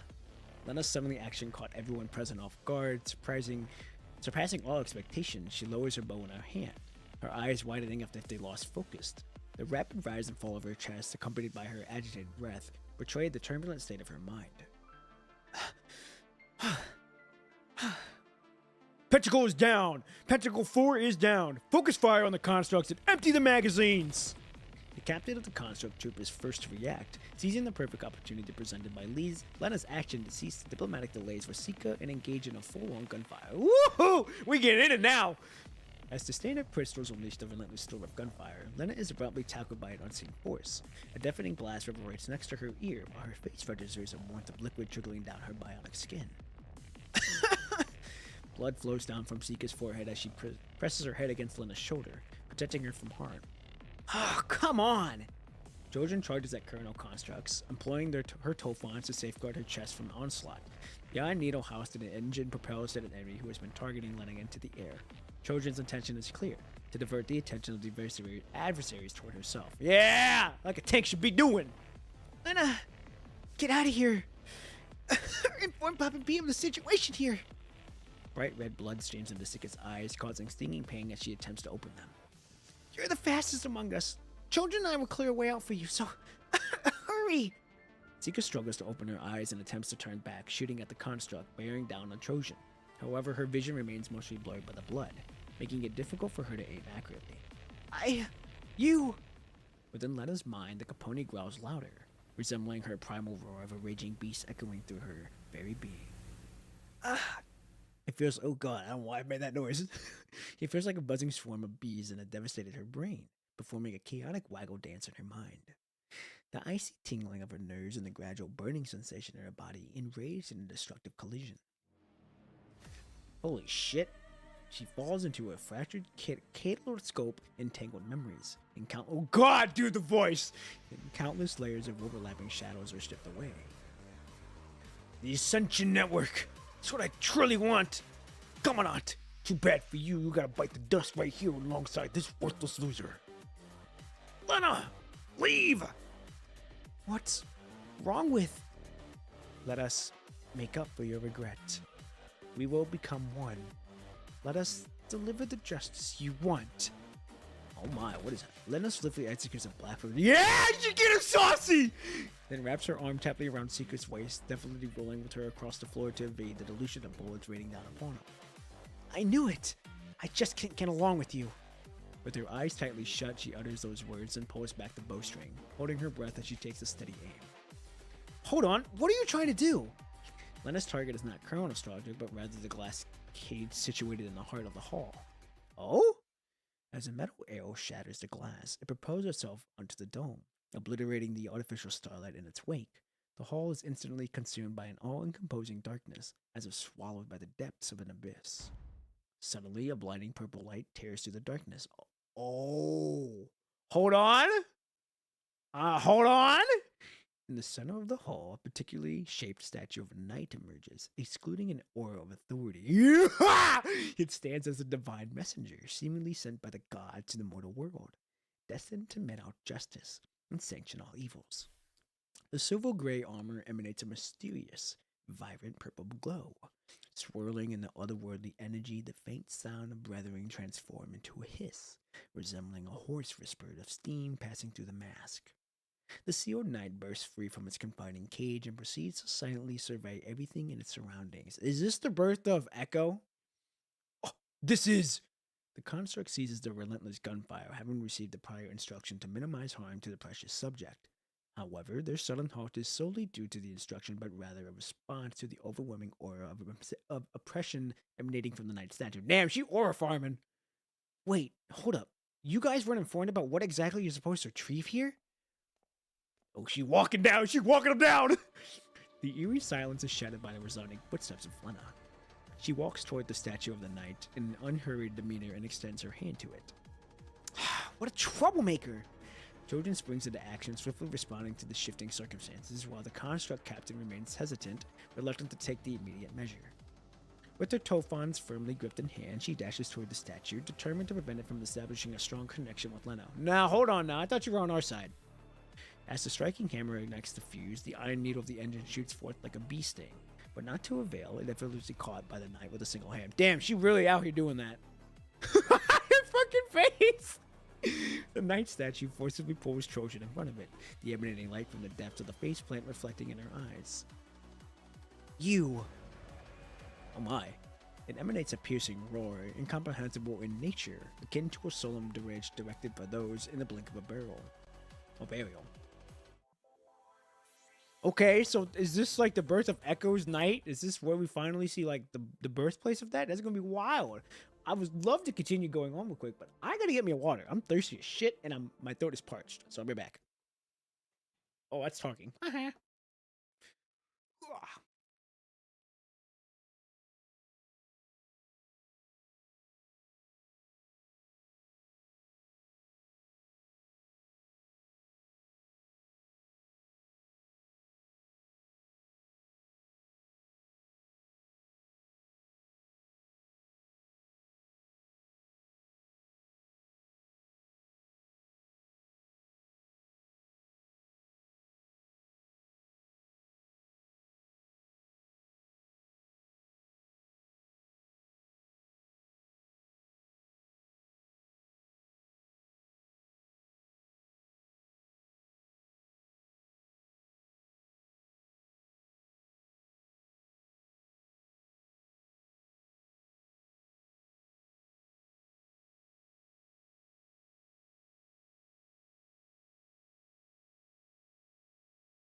Alright, I'm back. Let's finish this, shall we? I got my water. I'm ready to roll. Let's do this. So 22, The Last Judgment. Now the story needs a final enemy. Isla battles her way through the obstacles, determined to reach the epicenter of the explosion. She finally arrives only to find the scene not as tumultuous as she had imagined. Contrary to her expectations, the air around hangs heavy with the eerie silence, as though she has stumbled upon a desolated graveyard. What on earth is going on? Help! From the furthest hall, Construct shuffles forward, his battered and broken body dragging slowly, displaying visible signs of wear and damage. Clutching a fragment anti-tank launcher from his grasp, Construct wastes an adamant bare deep, gurgling wound oozing dark vital fluid. As he moves, a trail is left behind, resembling the slow crawl of a slug. Before Isla can take a step, the Construct's leg gives way. Unable to bear the weight any longer, it shattered beneath him, causing his body to crumble and fall to the ground. Is he from Kurno? She wants to check on the Construct, only to find out he has already become a lifeless corpse. Oh boy. Lena's person really did a number. As she pushing the half door closed open, Isla finally sees the whole picture. Once clean and tidy, the interior has become a hell stained with splashing vital fluid. Over a dozen unknown constructs lay on the floor, all lifeless. The hall is covered in shattered armors and dismembering limbs. Isla? Sika is kneeling next to Trojan, who is severely wounded. She turns back to see Isla. You arrived just on time. Isla, take this commandant away. No, Trojan, you were injured. You never heard what Lena used to say, did you? Listen, Grave Raven will be here any minute. You must merge with them first, then discuss the next step. But Isla could not hear Trojan. She seems to be taken away by the faint light and just stares blankly at the culprits behind the atrocity. The two figures standing in the center of the room. Oh boy. Oh shit. Oh, goddamn, bruh. Oh no, she been taken over. Oh. Oh. The construct named Lena has a black mask engraved on her face. The night statue hovers behind her like a wrath haunting its host. Lena?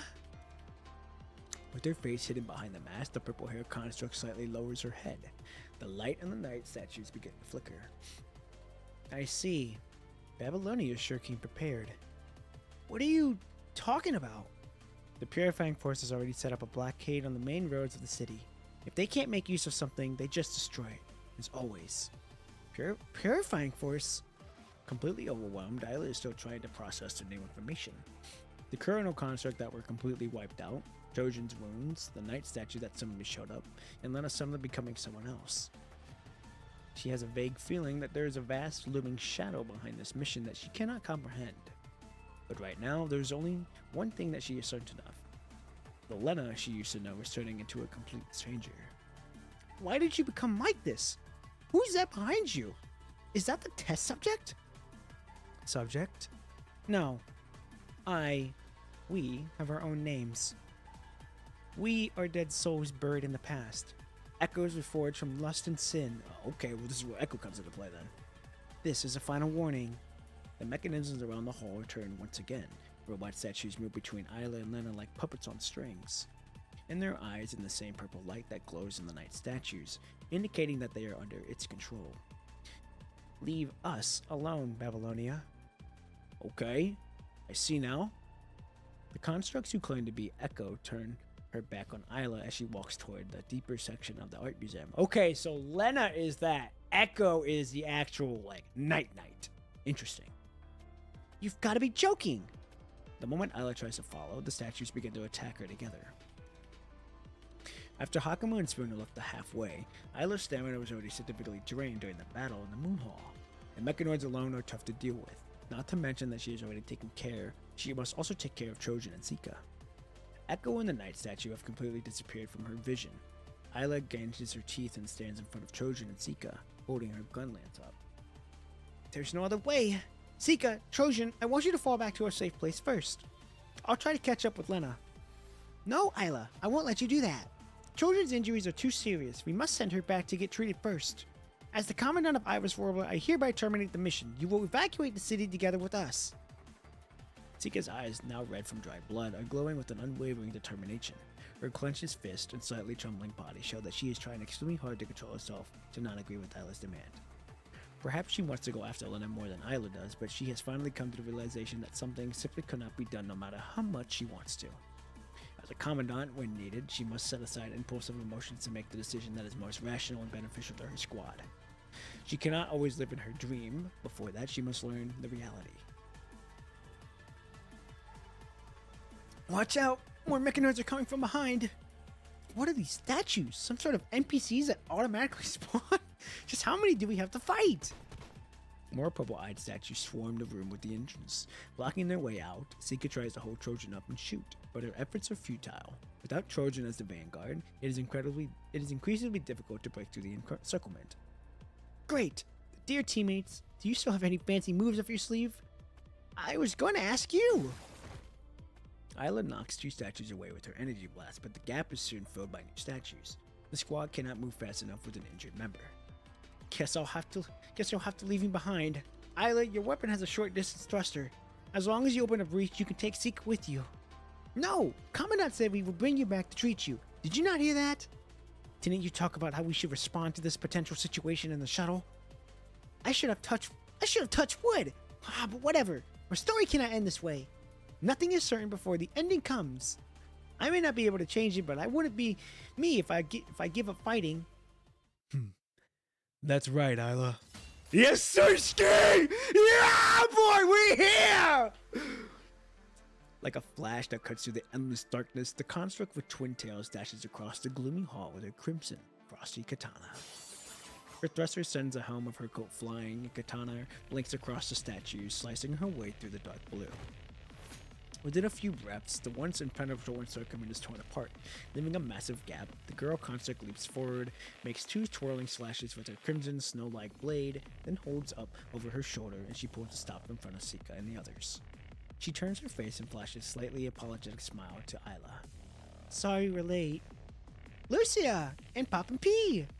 The timing couldn't have been any better. You planned this, didn't you? Poppin' P! And... The white doll dances gracefully in the hall. Each of her strike lands precisely on the core of the statue, disabling the remaining mechanoids without any unnecessary action. All nearby hostile targets have been eliminated, mistress. Let that newbie with poor taste hold the outer defense. Stay here as long as she's still alive. Yes, mistress. Bamanata will let her know. The little girl construct stands behind her commandant obediently, sending out instructions to her terminal. Along with the first girl construct comes another young commandant. What's up, Miss Top Student? Why aren't you thanking me for saving your life? Thank you so much, Grey Raven, Egret. I really appreciate your help. Forget about it. Your sincerity is making me uncomfortable. Sorry, we met some unexpected obstacles. We could have arrived earlier, but when we passed through a hall, we saw some enemies we used to fight. They turned out to be fake, but those mechanoids still cost us some time. We would be here an hour early if we didn't have to deal with them. Wait, did you finish those things off? In just an hour? After all, we faced them before. Besides, we have also become much better. Yes, Sirski! Everybody has grown a lot. That's the Grey Raven, I know. We should stop wasting time here. Can I get a quick update on the situation here, Miss Top Student? Roger, it all started with... blah blah blah blah blah blah blah. Dude. Wait, what? Your member merged with that test subject? Anyway, we were ordered to recycle that subject. That's something we cannot give up. The Purifying Force has begun to enter the city. Considering what your member has done, they would not hesitate to destroy her together with that subject. Colonel's operation was unauthorized, but if we don't take the subject back to the Parliament, they could even pin it on us. We still have a chance. Right. We have come so far, and how can I leave without a fabulous comeback? I want to bring Lena back too, but I can't leave Trojan here. Vanessa, could Egret escort Trojan to be somewhere safe? What? Why don't you take care of her on your own, Bird, and let Grey Raven Commandant and me go after the subject? Given that Lena is a member of Iris Warbler, I think it's better we let Isla and the other members deal with her. Compared with Bamanata, Lucia can break through the enemy defense and assist them. On the other hand, the 2 members of Engri can ensure our escape route. 2 against 1. Not bad. I'm not the chief commander. Fine, let's do it your way. Vanessa walks the Trojan and gestures Beminata to give her emergency treatment using her repair model. You are Trojan, right? If I remember correctly, you were a consort who said I was impermanent in Babylonia a few days ago. I have a bad feeling about this. Since Grey Raven Commandant asked, I will make sure I return this contract to you untouched after this mission, my dear Valedictorian. Thank you, Vanessa. I won't fail you. Did you just believe what she said already? Poor Trojan. After you confirm the escape route and backup plan with Vanessa, Grey Raven and Iris Warbler continue moving forward in the direction that Echo left. I never thought one day I would be in the same mission with Lucy and Pop and P. Feels like a dream come true. Ah, it is a dream come true. The 2 mighty fine women. Your decision to join the task force also surprised me. I admire your determination. How about your injury, Sika? Sika was injured during the confrontation with Colonel as she tried to protect Lena. Still, she insists on operating together with Isla as Isla's commandant. I'm fine, just a scratch on the forehead. It's not bleeding anymore. You don't seem nervous as last time. Thanks to Isla and everyone in the squad. They have taught me a lot. So I'm taking my own pace now. The 1st, 2nd, 4th, and 4th blockade lines are complete. The progress on the remaining lines of over 80%. Intern Captain Isaurus, we await your orders. The leader consort remains silent. He just looks at the corridor like a lion patiently waiting for its prey. Let me do it. Isaurus hates that kind of thing. The veteran standing next to Isaurus takes over his terminal as he speaks to the task team of the emerging mission. I want all teams to speed up on the deployment blockade. The mission is limited. The mission time is limited, and the target is extremely dangerous. We can't afford any mistakes. The preliminary investigation suggests that the target may have the ability to control mechanoids. If there are any mechanoid reaction near you, eliminate them with mounted weapons. Team A will enter the core buildings first to search and eliminate the target. Team B and C are on standby and will wait for Team A's instructions. Over. Save the hassle. I can handle them myself. I'm not used to moving with a large team. I know you are good, but this mission is different. A mate with connections checked it. All I can say is we will be screwed if we screw up this mission. I don't care. I wish my opponent can be as strong. Fine. You take charge. You can handle the consequences. Fall back 30 meters right now. Watch my back. Why? Because I will take care of the enemies ahead. Isserus swings his arm and walks forward alone. 2 figures walk out of the corridor. Based on the appearance of one of them, both seem to be mechanoids. Babylonia's purifying force, assessing battle power. The leader of Construct seems like a tough opponent. I can't believe Constructs left him. Cervantes left him to us. I really don't like him now. Once the purifying force has completed the blockade lines, the awakened machines in the city will be in danger. Even Cervantes cannot help them transfer safely. Who would have thought that we were also part of his backup plan? Did he know that the church would send someone here? I may not have shared this with you, but Cervantes was the chief designer of the large intelligence switch, Grey Towers, inside the church. He's always had access to it. Whatever. We just have to stall him, right? There are other active Babylonian task forces in the city. Once they find the tough subject, the purifying force has no reason to be here. Are we not taking any precautions against the task force? Probably not. We can trust their leader. Besides, we can also help Isla. If only she knew what these 2 friends have done for her. Hucked by Enza internal communication, she takes a step forward and holds up her scythe to stop Isserus. Oh, I can feel it. You are good. You are not like those other robots here. So, I hope you can last a little longer. With a taunting smile, Isserus draws his weapon on his waist and charges toward Hakama and Spooner at 4 speed. Boy is moving with efficiency. Let's do this. Isserus. Ooh! Selena! We get to play her? The girl's gun lance flashes with sparks. Oh, the orchestra, mate! I am the conductor. She continues forward in the dim light. She watches from the shadow. It started with a sudden curiosity. Then Wanderers were supposed to keep moving forward, but she halted her footsteps and turned back, waiting to witness the story. She watched the strange girl walk past the path she once traveled, curious about what kind of reaction she would have to add to those scenes. Oh, goddamn, dude!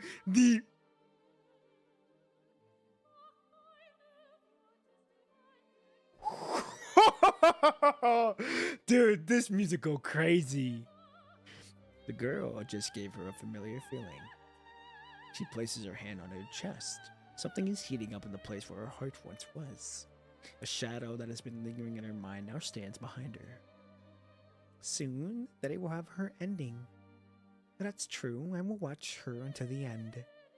Is that all? That's it. Don't you want to become part of her story? I'm not a nameless one. I'm only a nameless wanderer. I shouldn't appear in anyone's story. Everything that a name once represented has been lost. But you have not given up on searching. Just like what she's been doing, isn't it? Even if it's only a fantasy, only an illusion from the past can be easily destroyed. There is still something left in your heart. If that is the case, don't hesitate. One day you will find that place you should go back to.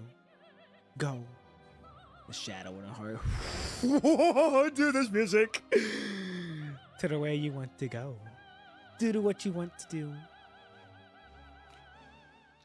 Oh, God, dude. The blades pierce through the gloomy space, closing the curtains on the broken mechanoids.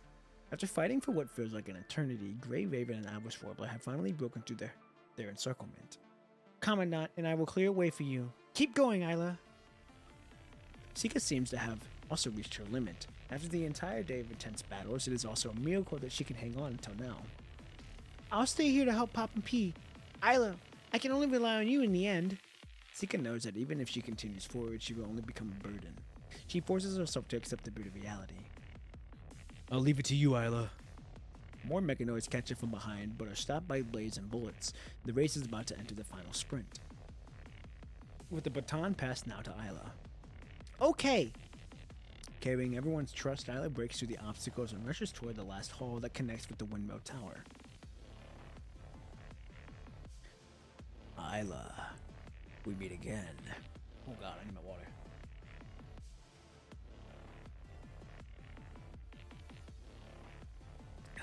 A gloomy figure strides out from the shadows, standing in her way.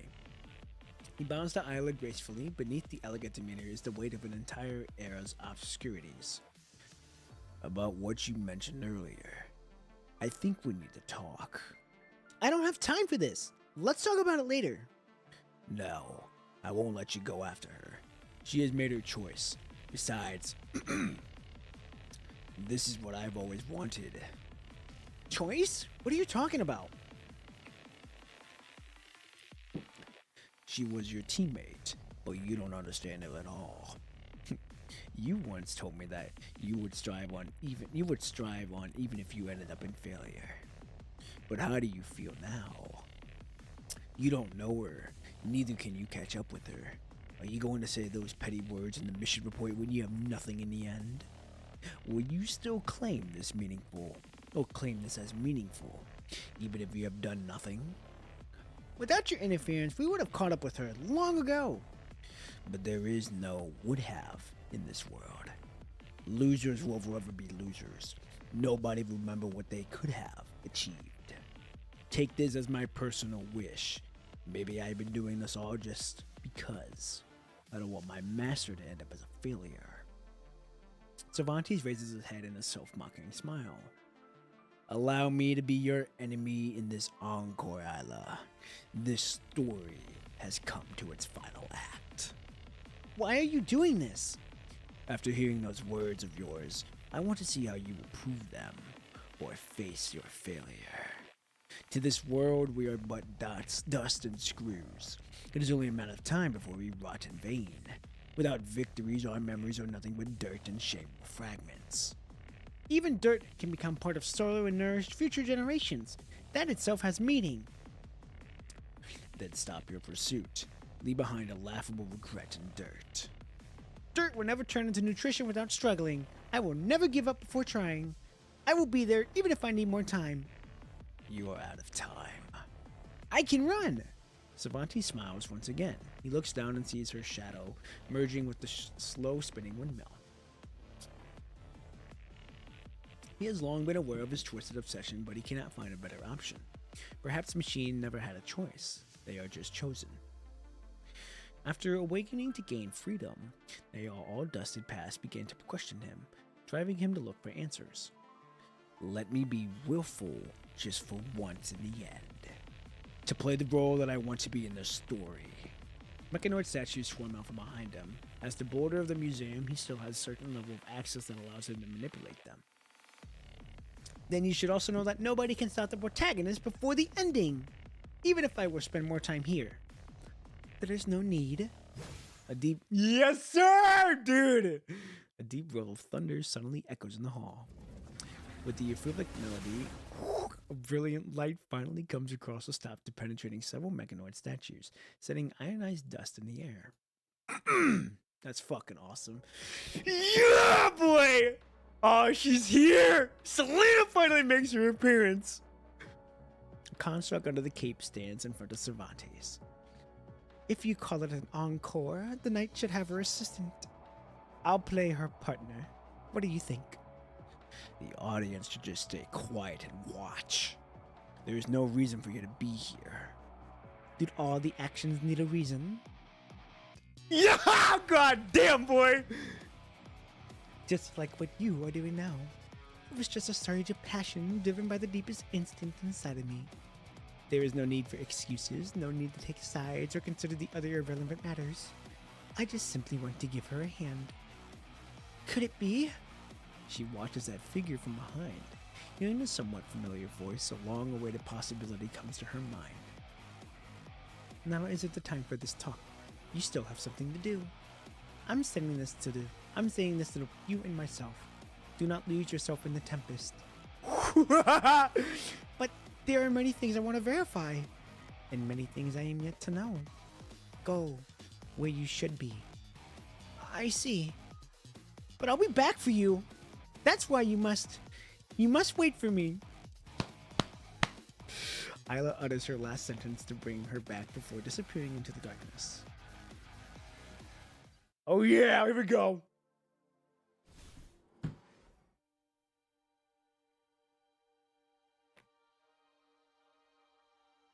I'll do the music. The music. Ah! Look at her. Ah, we can hear it! 私にもこの演出に参加させてください。あなたたちのストーリーは Oh God. まだ終わっていません。Oh, dude, the camera works. Let me hear the work. Let me hear her sing. Let me hear. Oh, what the hell? Oh yes. Oh yeah. The quality of mercy is not those that short begins. Oh yeah, we can hear it now.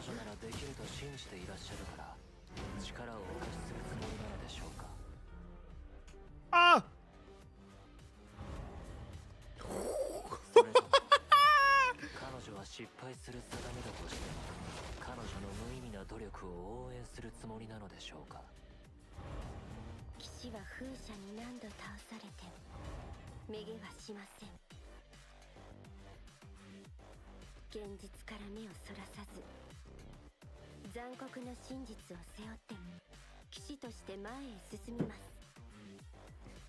Yup.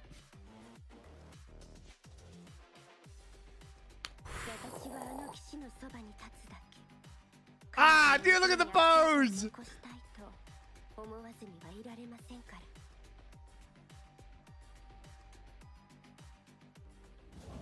for the army. Oh! God damn, dude!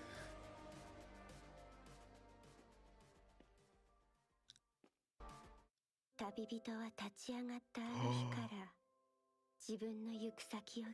dude, the cutscene's so good. 一晩中嵐にあったり、多くの荒波に揉まれたり。 Damn, dude.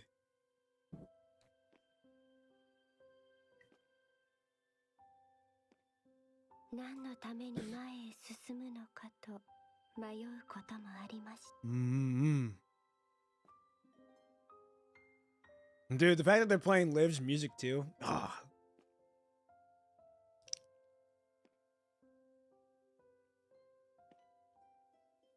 Oh damn, she got 彼女は taller. 孤独でこの大地を歩き続けていく名もなき旅人。 Dude, absolute cinema. 彼女は間違えたのかもしれません。 Ah, man, come on.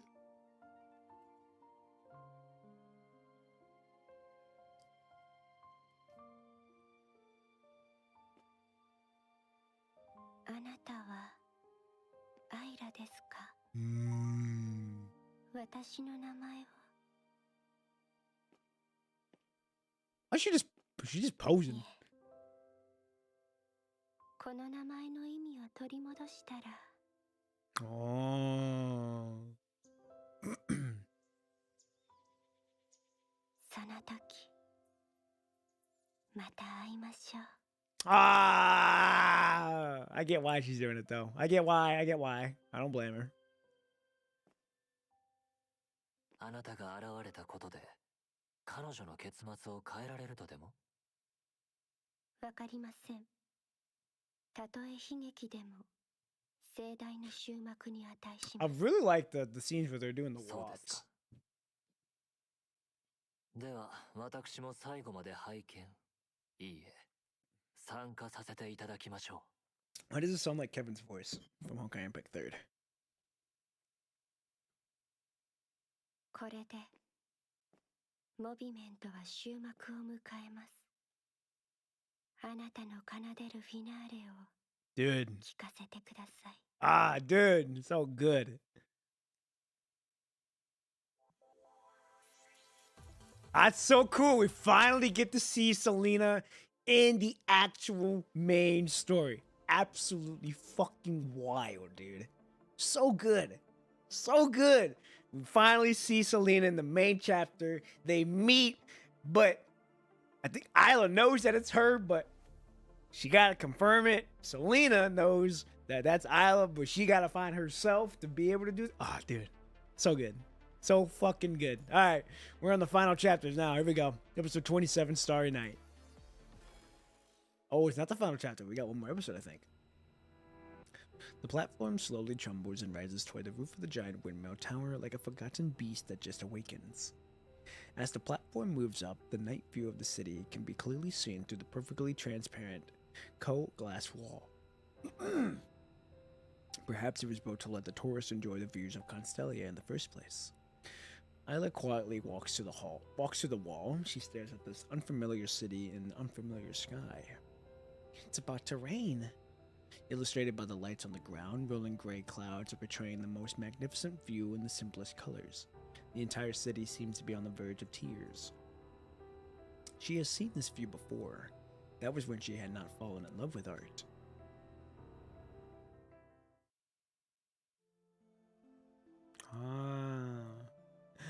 Yeah, it's about to rain.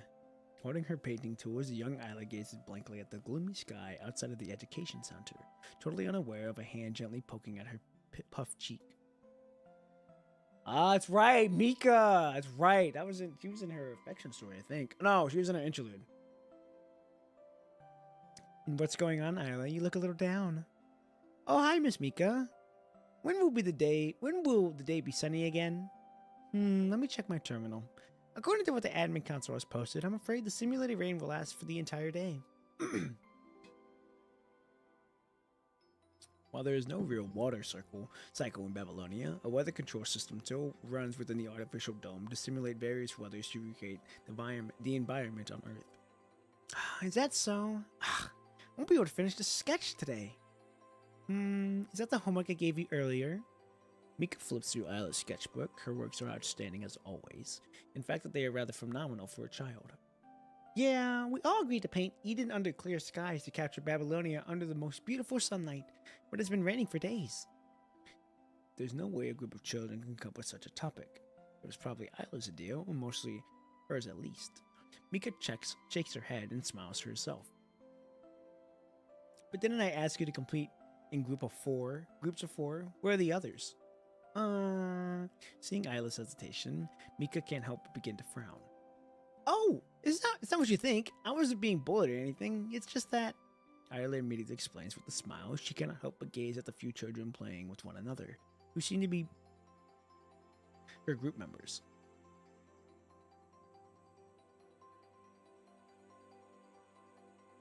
They said that I was too good at painting, that I didn't really need them. In fact, they would be more of a hindrance than help. So, what do you think then, Isla?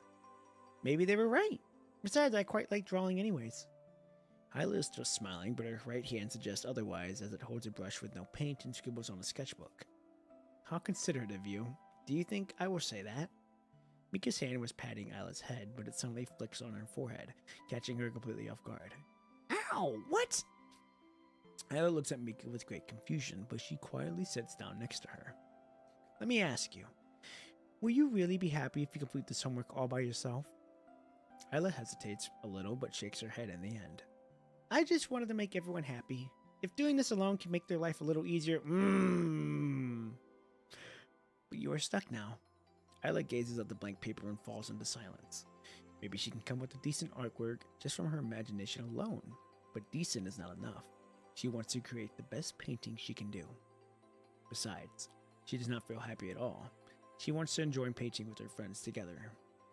If you want to play with them, you need to be brave and tell them how you feel. Don't be too concerned about what others think. After all, it's impossible for humans to understand each other, unless you are willing to express your feelings first. Look at those great artists. They are all very self-centered. With all due respect, I think that's your own prejudice, or whatever that's called. Some archers may be rather silent, but they are also listening to the voice of this world and interacting with the very world they live in. Their paintbrushes are not mouths. They color the paint they speak for them, telling the world what they think in their own ways. This is very true. As for you, I think you will do better when you are with your friends and can hear their voices. You will turn everyone into your friends who will give you your painting power. Still a little uncertain, Isla nods as if she understood. What are you doing here then? There's not much time left. Isla quickly grabs her tools and runs back to her group. They soon begin to chatter. Mika was a little concerned whether Isla could express her feelings, but she soon realizes that she was worrying too much. I remember the shapes of clouds of the dome look different on sunny days. That's right, I once saw a bionic bird fly, pond was ground. I can't tell. Oh. Soon, Isla's friends start to share their memories. Adding the discussion, Isla herself has turned into a listener, silently writing down the creative ideas of her friends and transforming them into vibrant lines and colors. The skies is still dark, but it matters no longer. Without looking at the final painting, Mika knows that this work is created by Isla and her friends, will feature the most stunning clear skies ever.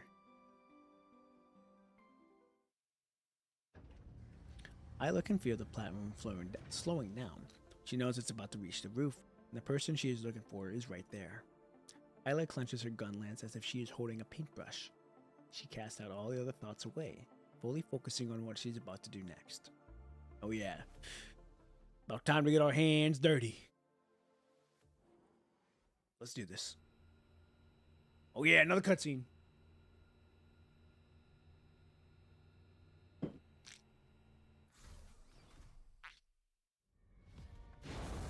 Damn!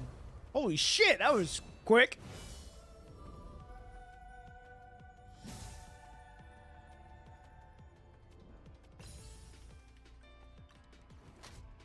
Oh, okay, get a little saucy. Let's do it. Come on now. Right there. Bop! Bop! Bop! Bop!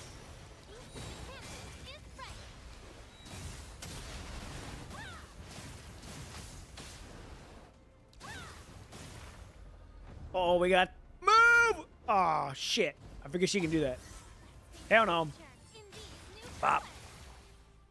Get out of here with that. What the hell? Oh my god!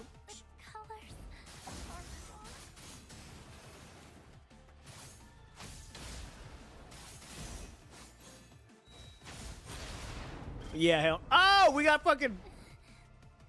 Colors Oh my goodness. You getting saucy on that dance. Hey.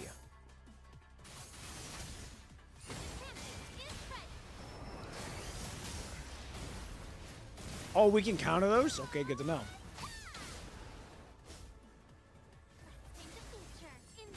Bop. Get out of here.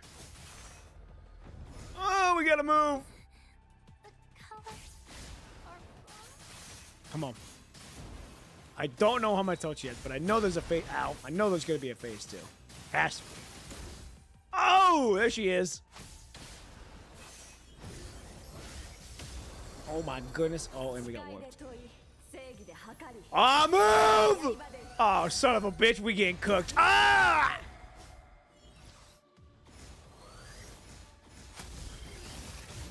Oh my goodness. Oh my goodness. Oh my goodness. She breakdanced on me. Oh my goodness, I'm ass right now. Oh, we're getting comboed. What? There you go.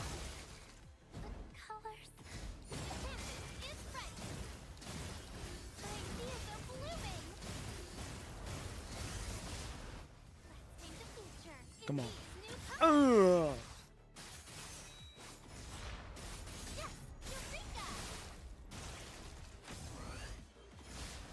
Thankful that missed.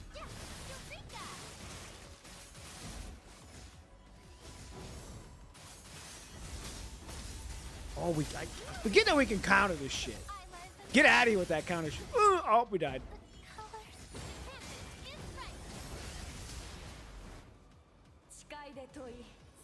We did not get counted. We did not get locked, thankfully. Get out of here.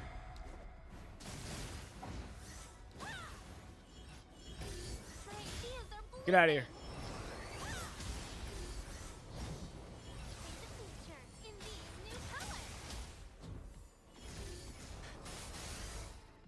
Hey, get freaked out. Go on, man. Dude. Ah, good to see you.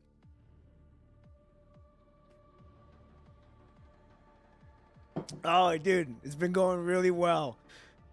Tark was just telling me that I didn't know this. You could look at the cutscenes, like you can go back and watch them. I didn't know that. And whoo, the books, the ideas, oh, they're gonna come to life for the next short films. But yeah, dude, it's been good. This stream has been really good. We're finishing up the chapter, and I cannot wait. This is a really good chapter so far. It's one of my favorites so far. But I'm getting cooked right now by this boss fight. Oh my goodness. Ooh, no sir. Come on. Ah! Dude, oh my gosh, you breakdancing on me again.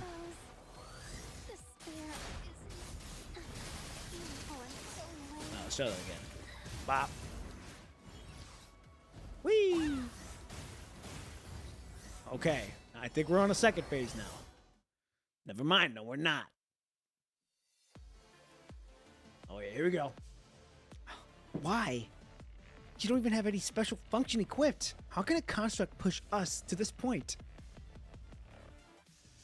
The night statue hovering behind Echo. Oh, dude, the music go fucking wild. The night statue hovering behind Echo finally dims and ceases its movement after an intense fight.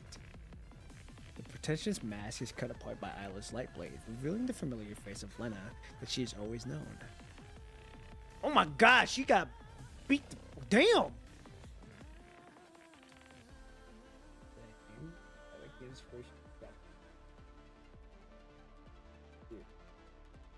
Oh shit, I'm looking wrong things. Yes, dude.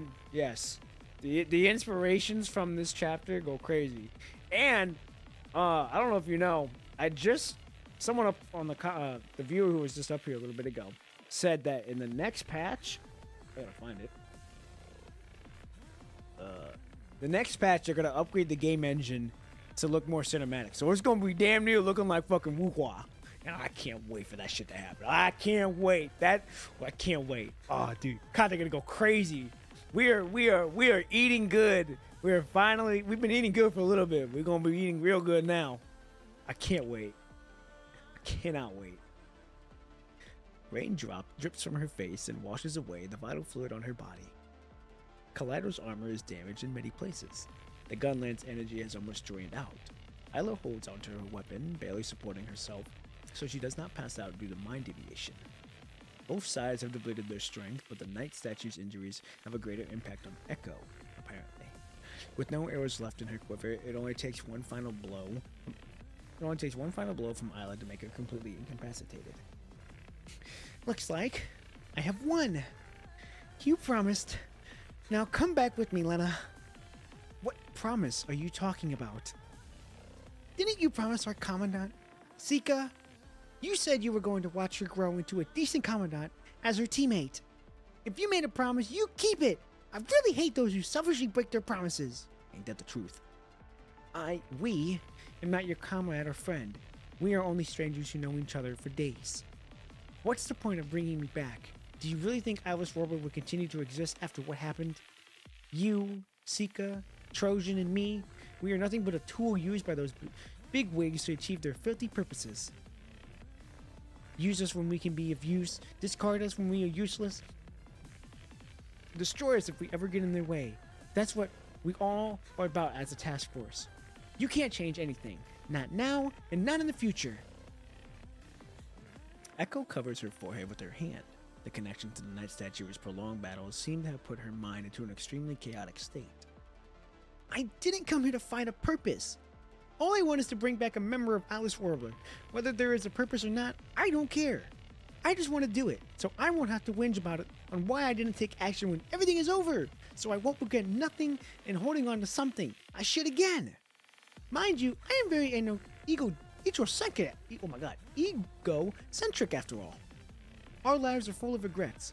But for once, I want to use this power of mine to do something I think is right. Unyielding flames light up in Isla's pink pupils. Her light blade lets out a final burst as if it is unresponding to her call. If I can cut the link between Lena and the night. With all her remaining strength, she hurls. Oh my god, I cannot read. She hurls her gun lance. It flies toward the Night Statue with its thruster, leaving a trail behind. No! Oh boy, it's going chaotic now. The once silent Night Statue lets out a beastly roar. As if it is responding to the girl's plea, it pulls Echo into her arms and lets the light blade cut deep through its armor. It then falls off the tower, holding on to near unconscious girl. The Night Statue's action shocked Isla. She wants to walk up and check what is going on, but her mind cannot last any longer. I can't yet. She cannot fall yet. The spell loses its magical power as the clock strikes midnight. Ah, Cinderella reference! The cold reality begins to encroach on her vision, freezing her mind. She walks to the entrance of the maze once again. No one else is here except herself. Look at you. What a mess. What trouble did you have this time? The girl is standing in front of the easel, holding a pallet. She hears the familiar footsteps but has not turned back. Instead, she just asks the same question like always. Got nothing back on your archaeology mission? New work not well received? Or looked down upon getting those who neither understood you nor wanted to understand you? So have no clue about how to make your dreams come true. All your efforts up in vain. You have so much to say. I haven't even said anything yet. Because you always complain so much. It's always the same talk, of course. I've had enough. Sorry. But that's the purpose of this place. Otherwise, why would you lock yourself in a maze with no exit? Because you know there's no way out. You are unaware that no matter which way you take it, you will always end up at a dead end. If success is impossible, then no one will blame you for failing. Because the result will be the same for everybody. You cannot get away by telling yourself that you have already tried. Striving for an unattainable goal may seem solemn and tragic, but if you are fighting against your destiny, if you look at it from a different angle, that's actually the easiest option. The fact that I'm hearing this from you means that I probably have been thinking this way somewhere deep in my heart. It's true that this maze has no exit, but who says people can't escape the maze with no way out? Before Daedalus and Icarus made their wings, nobody believed that humans could touch the sky. So who can be sure of what the future brings? I see. Still not giving up this time, huh? Of course not. She bids farewell to the girl and walks into the labyrinth alone. Okay. When she wakes up again, the pair of warm hands have gently wiped away the cold that had been eroding her body. She feels her mind has established a connection with another mind beacon, but does not feel like Sika, but from someone more unique, familiar, yet strange. I'm here. Are you alright, Isla? Commandant Papa P? Yes, sir, Ski! We're here! We're here to save the day. Sorry, but I had to establish a temporary connection to confirm the status of your mind and frame. Don't worry. I'm okay. She struggles to get up, but immediately falls into the human's arm against amidst multiple alerts from her frame. I take my words back. Let me rest a little longer. The mission's over. You can rest as long as you want. The mechanoids in the art museum have stopped attacking. The purifying force has left this place to chase after Lena and the subject. Unfortunately, there is no progress. Is that so? How long have I been unconscious? 30 minutes? An hour? She realizes that the rain has stopped. A long time seems to have passed since the battle that drained all her energy. Oh, is she still here? Who? Nothing. Forget about it. The witch's spell has broken. The disheartened Cinderella has lost her glamorous outfit. The adventure and the fantasy has come to an end. She is back to reality, where nothing has changed. Sorry. I failed again. You did not fail. Don't you say that, Isla. Don't you say that. You did not fail. There's nothing to be sorry about. Even just once. I want to change the ending with my own strength, like the protagonists in manga books. We all did our best. Still, there will be regret sometimes. I know. I knew it from the beginning. The author who is obsessed with the perfect ending knows it best. It's how impossible it is to have such an ending. We make the princess revive from the prince's kiss, let the protagonist's best friend return upon their summon, remove the misunderstanding between mortal enemies. We try to make up for the regrets because a reality will never be as wonderful as we have imagined. Damn, we getting deep in this shit. Still, I can't help but want to be a little greedier. Not only when I'm the author of a story, but when I fight against the always unsatisfying reality. Because I've seen it. She looks at the person in front. I have created so many happy stories. I just feel better about this ending. You have all the rights to. There were many times when I felt bitter too. I know that feeling better than anyone, since I'm still looking for my family. My squad members have always told me not to hide this emotion deep within myself. I'm sure you'll become the Isla that everybody knows by tomorrow. Right now, I will keep this secret for you. Thank you. The soul. Once again, she tightly hugs you. God! Ah! Come on! Just like what she did before the mission. The girl once wished for a pure white canvas that she could draw anything she wanted. The world did not respond to her wish, so she grabbed her painting tools and embarked on a seamlessly impossible search. She met many people and had all sorts of experiences. She could still not find the canvas, but she had left her footprints in the world. Sometimes she felt lost, sometimes excited.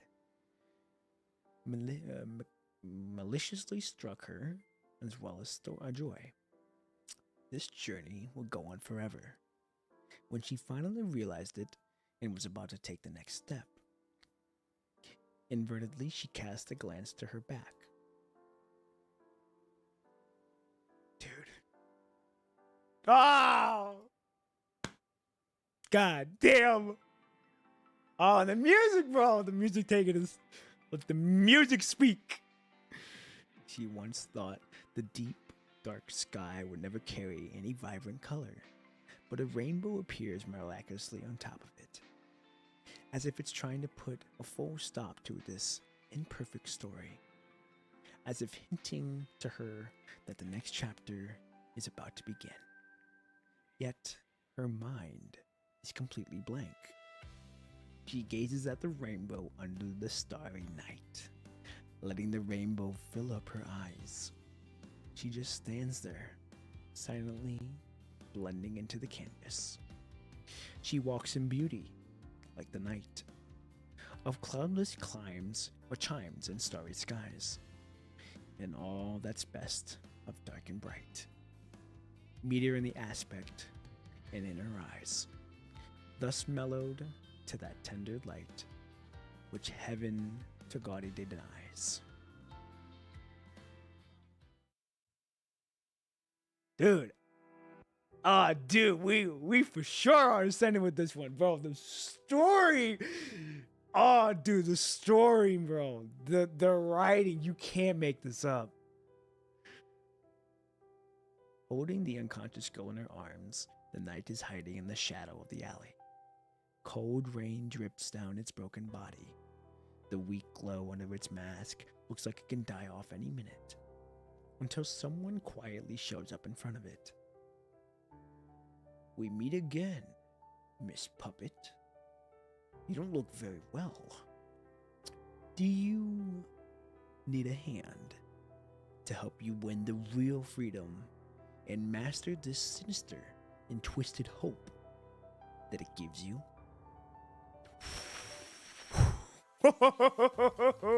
Yo, the cliffhanger though. Oh, I need my water, but we're finally I think this is the last episode. Episode 28, first steps. It is time for them to take their first step on their own. Yes, sir, ski. We're on the next one.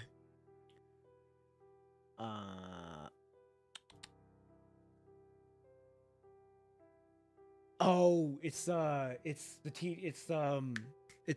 Carl's teacher.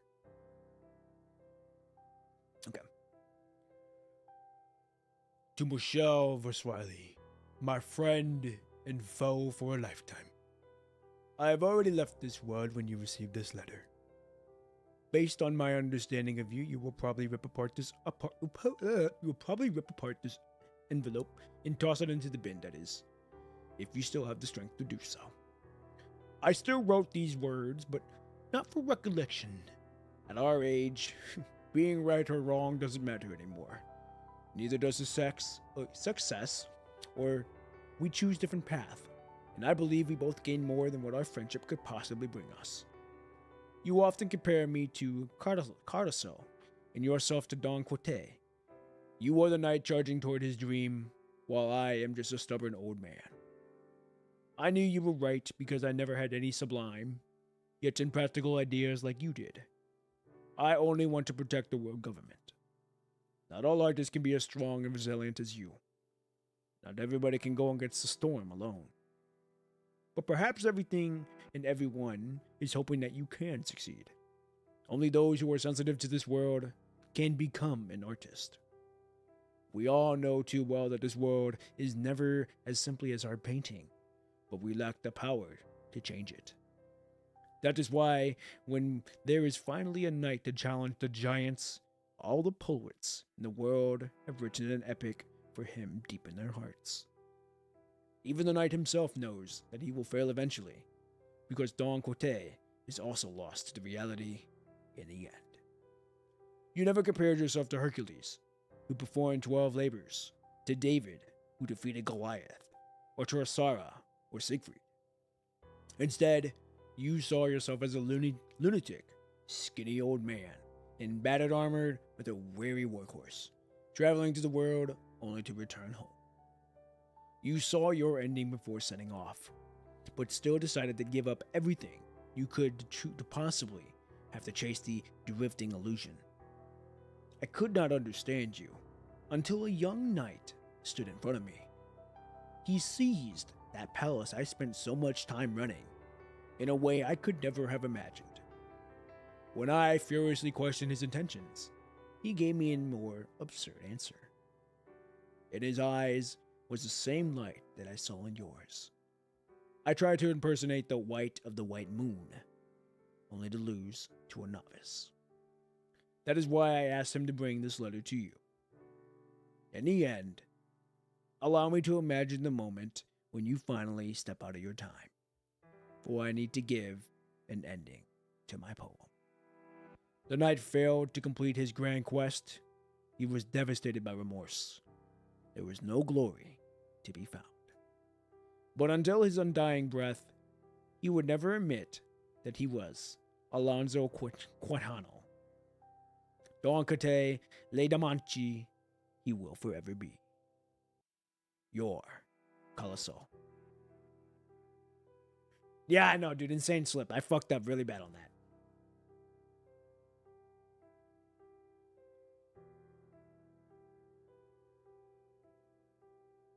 Oh, wait, hold up. Also, if you want, here's a website I use to get clean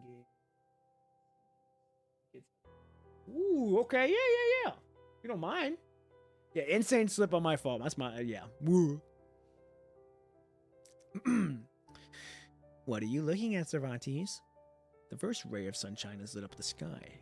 The Mechadog girl stands under the windmill shade, asking her silent creator. Nothing. Just writing the ending for an unfinished story. He smiles and tears a yellowed letter that was finally opened after many years into a few pieces, holding them up in his palm and watching them drift away with the wind. Dulcinea. How are the mechanoids in the city? 83 of the mechanoids have evacuated Constellia. The rest is made clear that they wish to stay. Are you going to stay? My duty is to help manage the mechanoids in this city. If they decide to stay, I have nothing to say. What about you? Aren't you going to do something? Cervantes looks at the figure standing in the corner of the dark alley. She is quietly gazing at the sunrise. I have already witnessed their story. This memory will become my motivation, guiding me to the direction I should listen to in the future. You are the same, aren't you? She told me the answer that I had been looking for might not exist at all. Yet she was trying to prove that fighting for a goal without an answer was not meaningless. Honestly, I don't know what I should do right now, but I still have a lot of time to think about this question. Master didn't give me a deadline, so I just extended the due date of my graduation project to forever. Besides, I quite miss the days spent with those weirdos. Is that why you built this place and had nothing to do with your research? Maybe. This will be an opportunity for me to start all over again. You and her. I don't know what kind of connection exists between you. But don't you want to return to her? She said she would come to me when everything is over. But it's not over yet. Whether to her or to myself. There are many things I have yet to recover. I cannot respond to the expectation in her words yet. More poems in this world are waiting for me to discover and trace back, so that I can't stop yet. Still, she reminds me of one thing that I had forgotten. Turns out that I, Selena, always have a place that I can go back to. Oh, goddamn pure cinema with that piano ending! 1 week later in Babylonia. Yeah, that concludes the final check. You are discharged, Trojan. Thank you, Mr. Yarhar. Trojan sits up the repair pod and thanks the skinny researcher. Age has taken its toll. Nobody addresses people like that in this place. This Carme Yahar.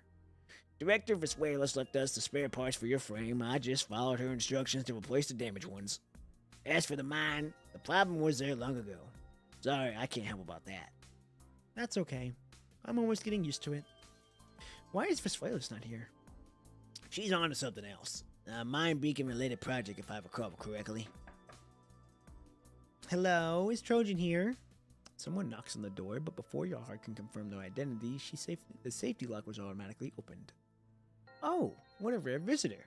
I never thought we would meet again. Oh boy. Mr. Norman.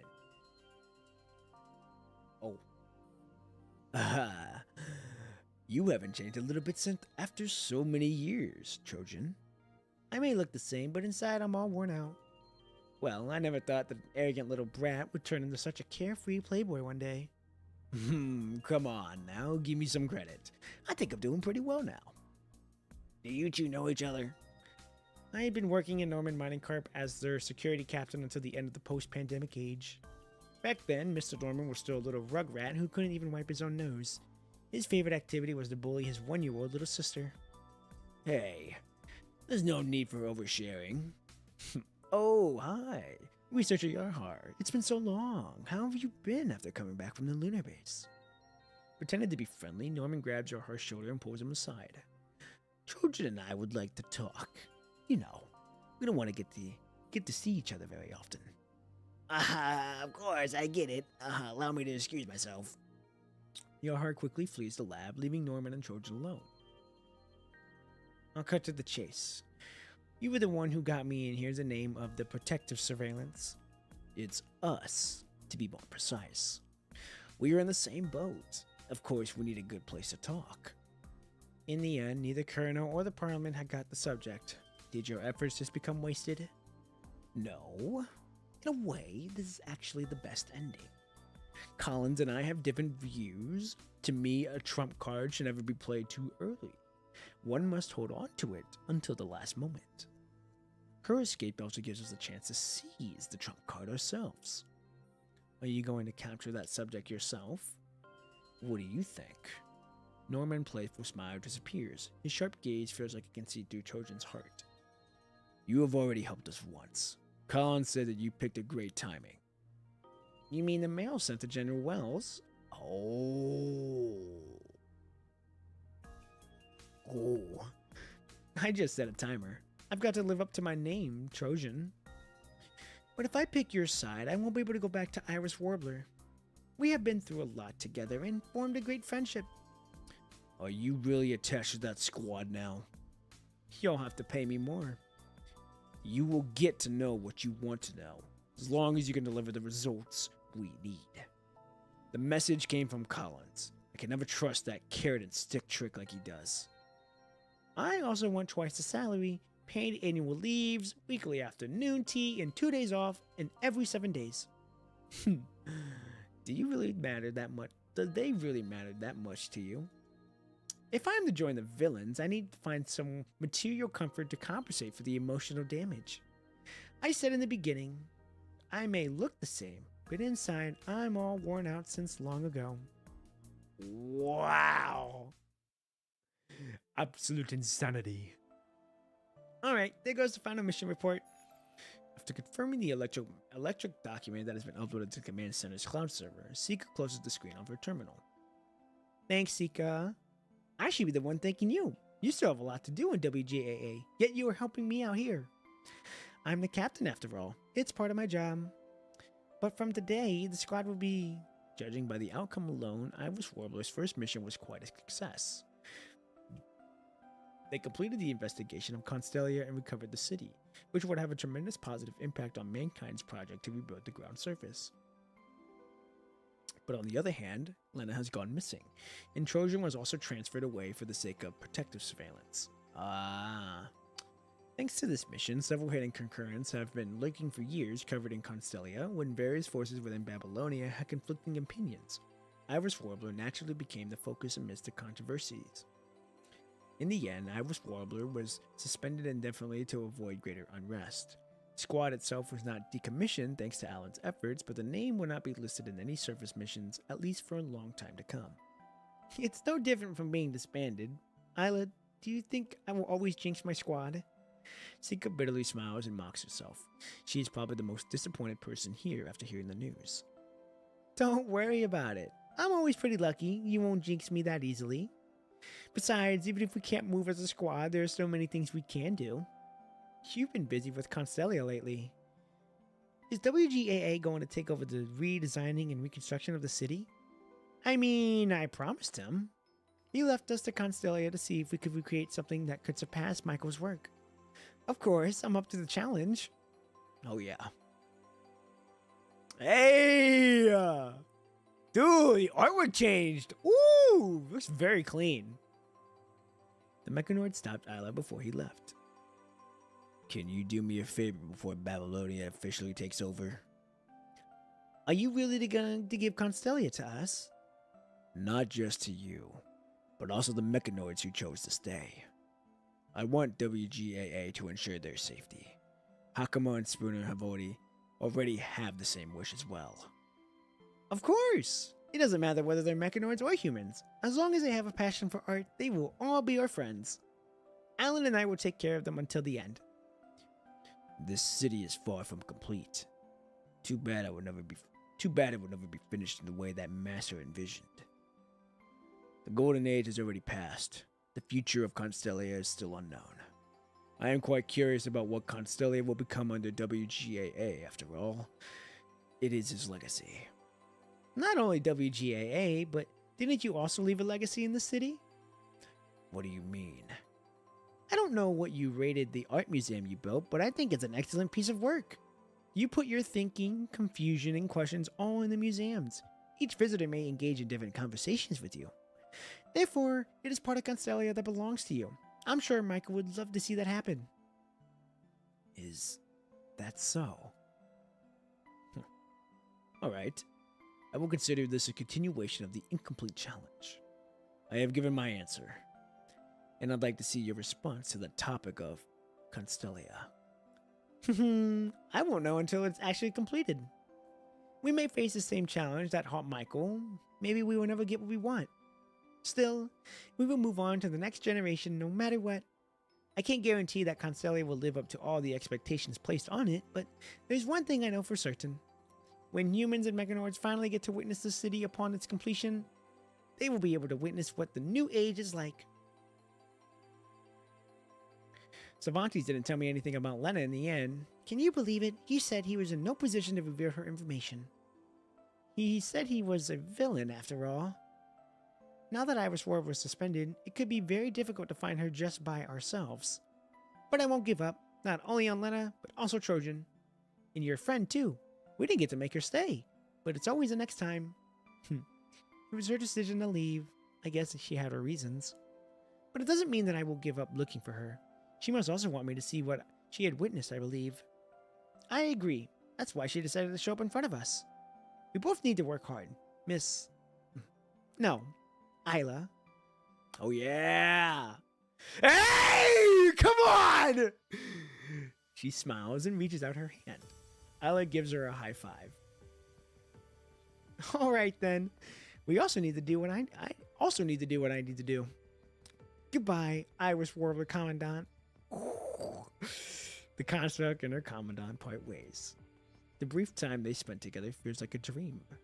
Everything seems like they have returned to what they once were. But this encounter has also changed their life's path slightly. Instead of reducing the problems, more problems have arisen. But it also means that their own stories have just begun. Just like how characters of a long manga series always go on their separate paths at the end of a chapter, and regroup again when the new one starts. For now, they only have to walk the path they have chosen.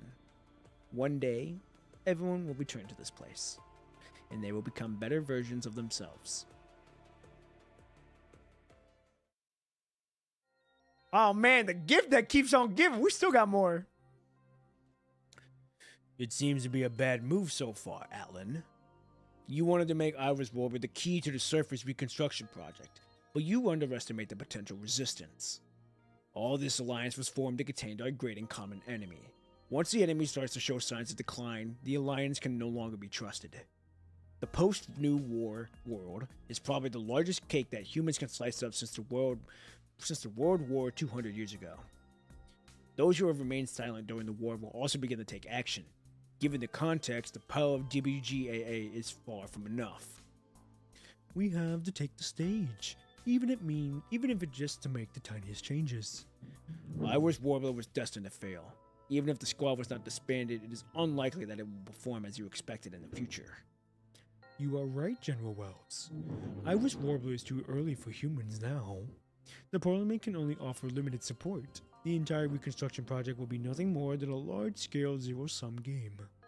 Only the best player can be the last to laugh and win the greatest prize in the regard. But Wells, do you like this set of rules? The duty of the General Staff is not to create the most detailed plan so mankind can get the most correct results possible. If I have to say it, I hate anything that gets in the way of my plan. So do I. But unlike you, I'm simply not good at this kind of mind-boggling politics. I only want to do what I think is right. Informing Iris Warbler is one of them. I didn't expect you to be such a true blue idealist. I'm a chairman of WGAA after all. Of course I want to believe in the virtues of humanity. I'm not going to be naive and expect Iris Warbler to succeed right now. I just hope it can become a signal, a seed planted in a more distant future. One day it will sprout under the efforts of those who hold the same visions as us.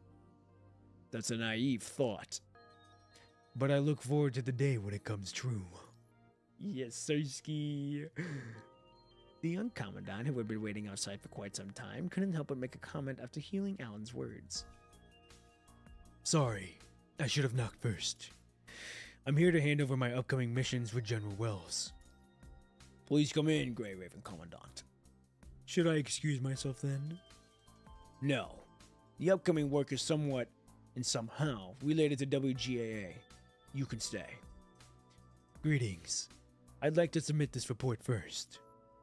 You see the same resigned look you always see on Wells as he takes your report. I can't remember how many times you have turned down a promotion order.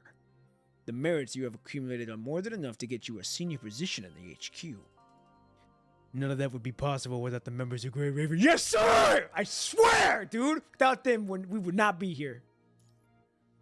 If you really want to challenge the status quo, you've got to better use your influence. There's only so much a commandant can do.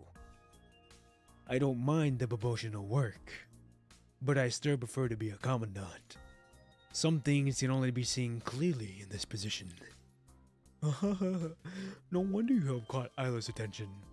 Grey Raven, to a certain extent, you marked the beginning of everything we have today.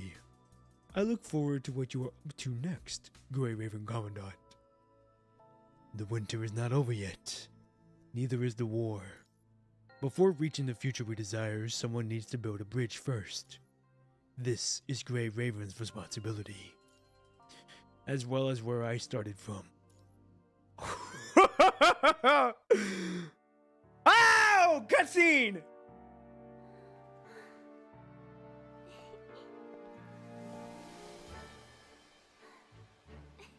What the hell? Ah, man! Ah! Dude. Oh, God, don't give me that look. Yo.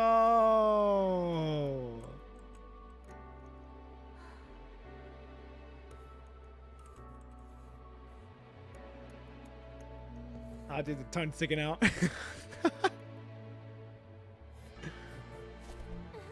Hey, a little saucy.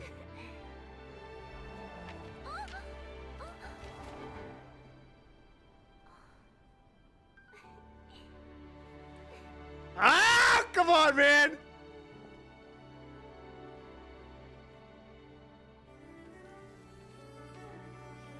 Oh. He's gonna pick it up. Yes! Oh! Simple. What the hell? Oh, is that the Rito Fonte side story? Dude, that was so good. Absolute great chapter. Now that we finished this chapter, we have moved on to the next chapter. So, Wintry Shackles takes place right after this. Okay, that's from what I'm seeing right now. Floating Record is something that happens somewhere else completely in the world. So I'm gonna do the floating record first. And then we'll do Wintry Shackles. So we're going because since this is basically somewhere completely different happening already, so it should be very interesting for me to try to tackle. Let's say the Irish World team. Oh, that was the Irish. Oh, so then that makes Selena an unofficially member of Irish Wibbler. Nice. Dude, that was so good. That was a great chapter. Really liked how everything was going along with it. So now we've got Wintry Shackles. Oh, that's a lot less chapters than I thought. A lot less things than I thought. So basically, this sets up for everything that's happening now. We got to deal with Project Winter, or we're going to a winter to deal with something. Most likely Alpha. Echo is on the run and getting pursued by Purifying Force. And WGA is kind of unofficially is not disbanded, just kind of under the radar. But then sets everything else up for Trojan being a double agent. Mining Corps wanting to get a hands on Echo. So it's going to be very interesting on how they want to do this. Very, very interesting on how they want to do this. So I'm very, very, very curious to see how everything is going to go. I've got the short story that I'm working on now should be done by either tonight or tomorrow. I might have to revise it because of everything that I just learned from this chapter. But I don't know how I'm going to do it yet. Just because of how everything was kind of portrayed. So it's going to be interesting for me to try to tangle in the missing family while at the same time keeping the core foundation mainly being the story of PGR. So it's going to be very interesting for me to how I want to tackle that next short film. So either way, though, it's a nice little challenge that I'm excited for. It'll be very interesting. But anywho, I don't want to keep you guys here any longer than necessary. We went over 3 hours. Hey, that's fine with me. We got the chapter done. That's all that matters. So next stream will be Tuesday, 6 a.m. We're gonna be doing the floating record for Han Ying, which I'm excited for. And I think I have an idea on how I want to do that too. On that short film as well. So it'll be very interesting. But I've talked long enough. I don't want to keep you guys here any longer than necessary. I thank everyone who has come to the stream. I thank everyone who's been supporting me and watching my stuff. It's very awesome to see. Would not be here. You guys are giving me the platform to get more people to see the content that I'm creating, to get more eyes on PGR. On top of that, I'm super excited for the next patch because if that is true that they're gonna be revamping the story, revamping the animations, all that shit. Oh, bro, I'm gonna go crazy with the short films. Short films are gonna go fucking wild. So I'm so excited to see where that's gonna go.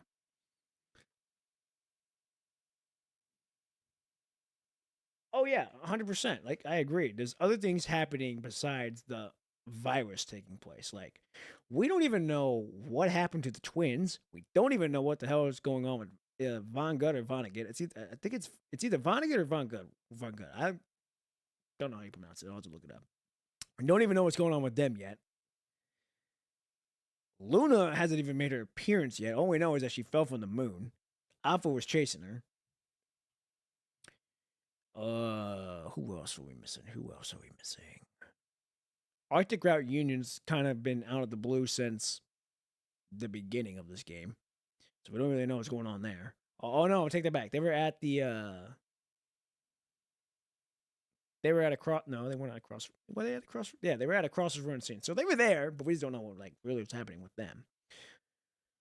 And yeah, I think that's everything that I quite more questions asked than anything. So it's going to be a very wild ride with these next chapters. So, oh, and on top of that, we don't even know what's going on with the Forsaken. We haven't seen them in a minute. So, very, very, very excited for this chapter. And then on top of that, once we get to the infinite loop, that is where more story was going to happen. And I can't wait to get to that. I cannot wait to get to that. So, anyway, I talked long enough. Tuesday, 6 a.m. stream. Try to look. Hopefully, the first short film should be out by Sunday. Hopefully, I'm gonna try.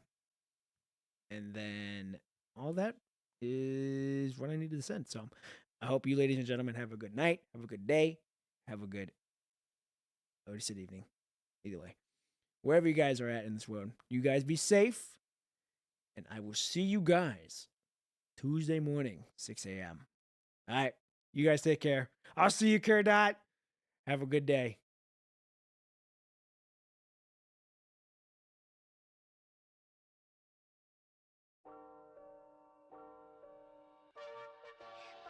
Okay.